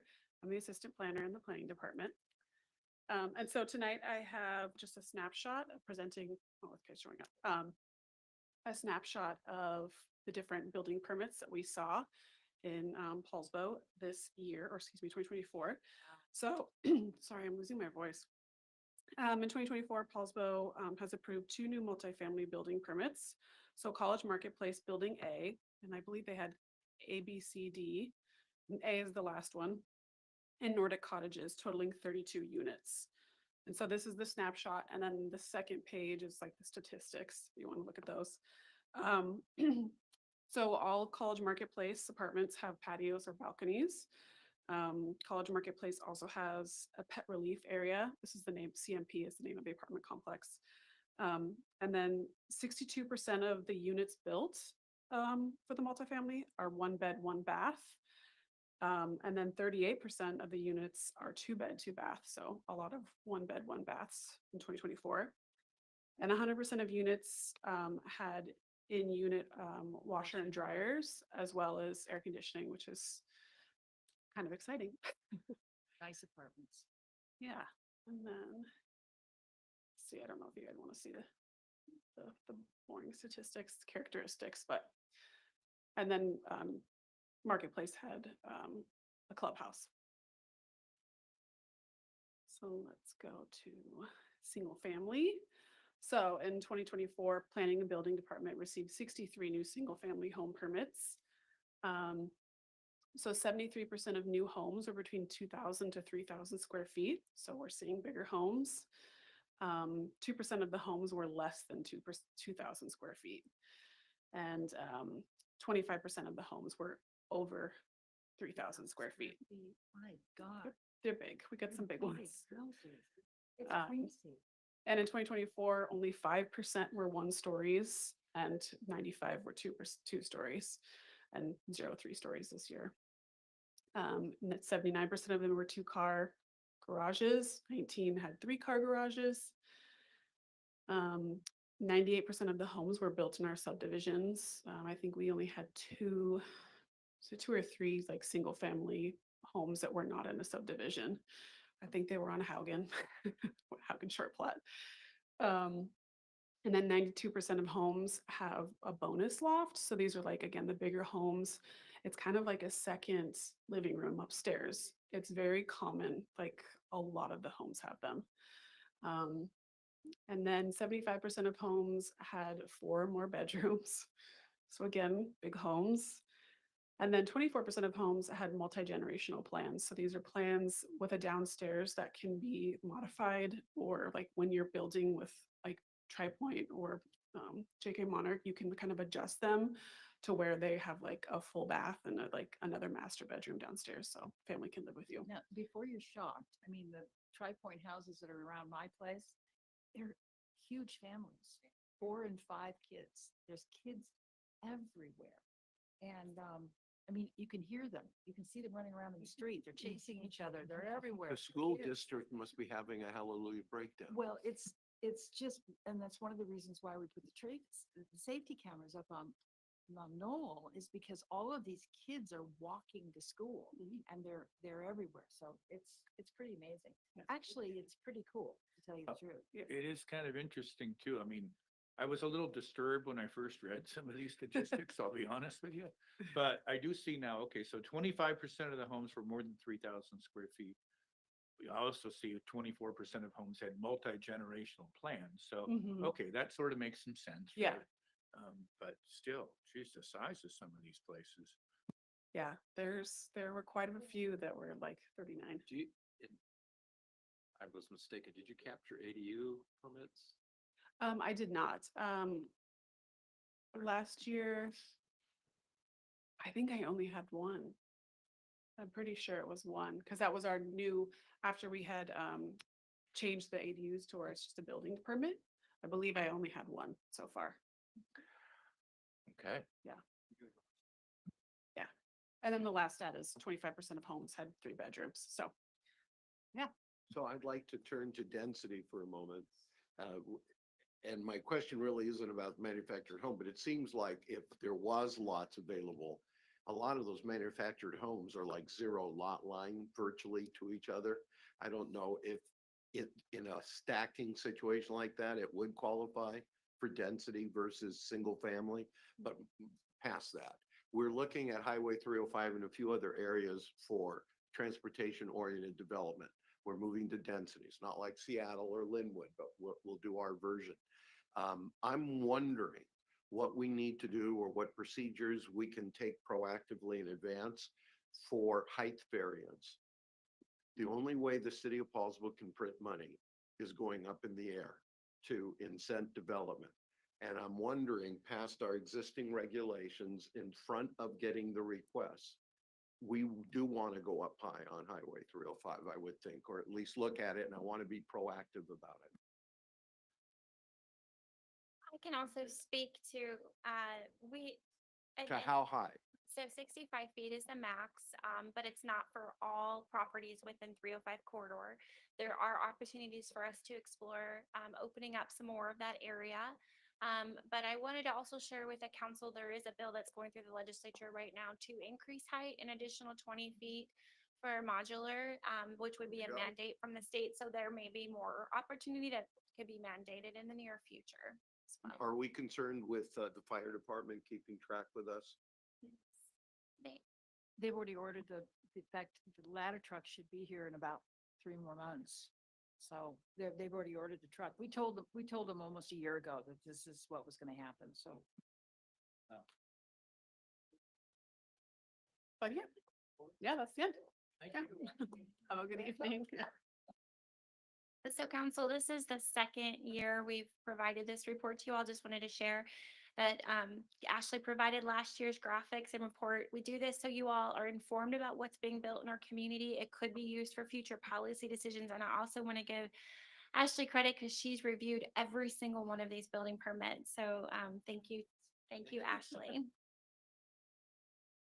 I request next year, could we get a density metric, anyone you choose? Like, so, like units per square foot or something, just so we have an idea of how dense is the single family Yeah. versus the multi. So Definitely. we can just get an idea of like, what is that? Yeah, absolutely. Otherwise, amazing, great, excellent job. In my mind, the most interesting one coming forward though is that unit lot subdivision up in Ojeda, which is what I call condo light, which is, it's basically 0 lot line, common wall townhomes. So, yeah. Yeah. Okay, now we're on to continued questions and concerns of the council. Whoops. So Oh, I was coffee thinking, oasis, I'm sorry, I scratched it off before. Sorry, Kim.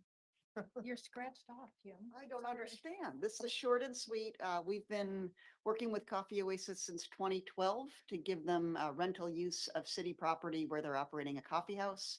They pay us a nominal rent every month. I believe the amount is currently $832. Coming to council tonight to consider an extension of that original 2012 agreement to allow them to operate at the current coffee house to the end of 2025. Only question I would have is why just another 10 months? Is there something happening next year with? We've got a couple things happening in that area. We have a large grant for the 8th Avenue reconstruction, which could go right. Couple years ago. No, We right? could go through that area. There's also, I think that's all I really want to say at this point, but Okay. there is reasons I think it's good to just keep the rent short. Right, just, I see them as one of the good service providers if, Hear you. and I know you know this, but we don't want that place sitting empty Absolutely. because they have to find another place. So anything we can do to keep them there while the building's still upright. Have we raised the rent in the last 12 years? We Oh, have? yes. Oh, okay. Yeah, minimally, but yes. Okay. It's not been very much. It's been, again, like, And we're not necessarily considering that now because we think it's not going to be really a long-term situation. Is We've that been right? on a month-to-month rent, at least year-to-year rent from those guys for Since what? 2012. Since 2012. Okay, Oh. there's nothing new here. So, Well, It's year to year, month to month. That's what it is. Yeah, we've done this. okay, how about, I'm fine going another year, but if we really, if things change and we think, I just think we need, citizens expect us to be good stewards of the money. I understand they do good work, but I think some sort of a rental increase, if we go beyond a year, might be in order. I heard that. I've heard you. I'm good. Okay. All right. Is that it? That's it. Thank you very much. Come back next time as a consent agenda item. Thank you. Okay, so now we're on to continued questions, concerns of the council, other than the fact that it's 20 minutes of 9. Okay? Okay, go ahead. I just want to appreciate and acknowledge all of the hard work that those who have served on the, I'm going to say the P word, parking committee. And I appreciate all of the insight that's being offered and shared. I kind of digest a little delayed, if you haven't noticed that. So I do want to recognize and acknowledge that, there's been a lot of hard work and efforts and reaching out to the community, and unfortunately, folks haven't heard that. I know that we repeated that, and I also would have to acknowledge and look at the fact that we are on the same page. We just want to get there and, in agreement in different ways. We are on the same page and in support of our business owners and community. So, I just wanted to share that in the moment and tough conversation and decisions that I do feel that we are moving together. We just need to agree on how we're going to move together. Perfect. Mr. Stern. So I just wanted to clarify for the record what we touched on, Rhiannon and my colleagues. So Pam and I are absent next week. Pam apparently is going to try to Zoom in. You need to understand the mayor's unable to travel distances right now with family obligations. So I am representing the city on a due diligence trip with the city of Spokane, Wazoo, that's directly relevant to the expansion of our college campus on the Allied Health Center. So I am tied up. Yeah. And I just want to make that clear, and that we knew that already last week and how we ended up here tonight. So I just want to re-clarify that. We ended up here tonight out of sheer miracle is what we did. Okay. We're headed in a good direction. Okay. Maybe you can call in. I don't know if you get a chance, but we'll figure it out. Okay. Any other questions and concerns of the council? Yeah. Yeah, go ahead. I don't know when it is that we're going to talk about it, but if we are taking a vote at the next meeting on the parking implementation option 3, we have to figure out how we're going to pay for enforcement prior to having revenue. I agree. And the signs. I will, And the signage and enforcement, it's about probably a $250,000, well, $200,000. So we have to figure it out, and we will figure it out. We'll figure it out. That's the attitude. But the cameras I looked, one of the things that indicates revenue can go to is towards complete streets. So potentially Front Street signage, which I believe we did cover under our complete streets project. So we could potentially use that funding for the signage. We'll have to get legal descriptions. We're gonna have to have a debate about that, because I'm not about, when we give people the opportunity to invest in themselves, I'm not gonna take money away from the police department in order to buy signs for downtown parking. I'll just tell you that right now. Well, I'm saying we need to have Emily look at what the ordinance, the RCW says exactly how, Guys, and go from there. this is my job and Rob's job. We'll figure it out. Yeah. You've given us policy direction. That's the way we're gonna go. And now it's our job, nuts and bolts, to figure it out. And we will figure it out. Okay. All right. So future agenda items. Rhiannon, anything? This opportunity for council to make any changes to the future agenda items. Very quickly, you didn't say anything, so let's keep going. Okay, continued comments from citizens. If you have comments for the council, step to the podium. You have 3 minutes and state your name for the record. Hearing and seeing none. Mayor and council member comments. Any last words? Go ahead. I just want to thank the people who do stick it out with us. Yes, Thank you, people. Thank you very much. Okay, Madam Mayor, I move to adjourn. is there a second? Okay, we have a motion and a second. All in favor, say aye. Aye. Thank you, council.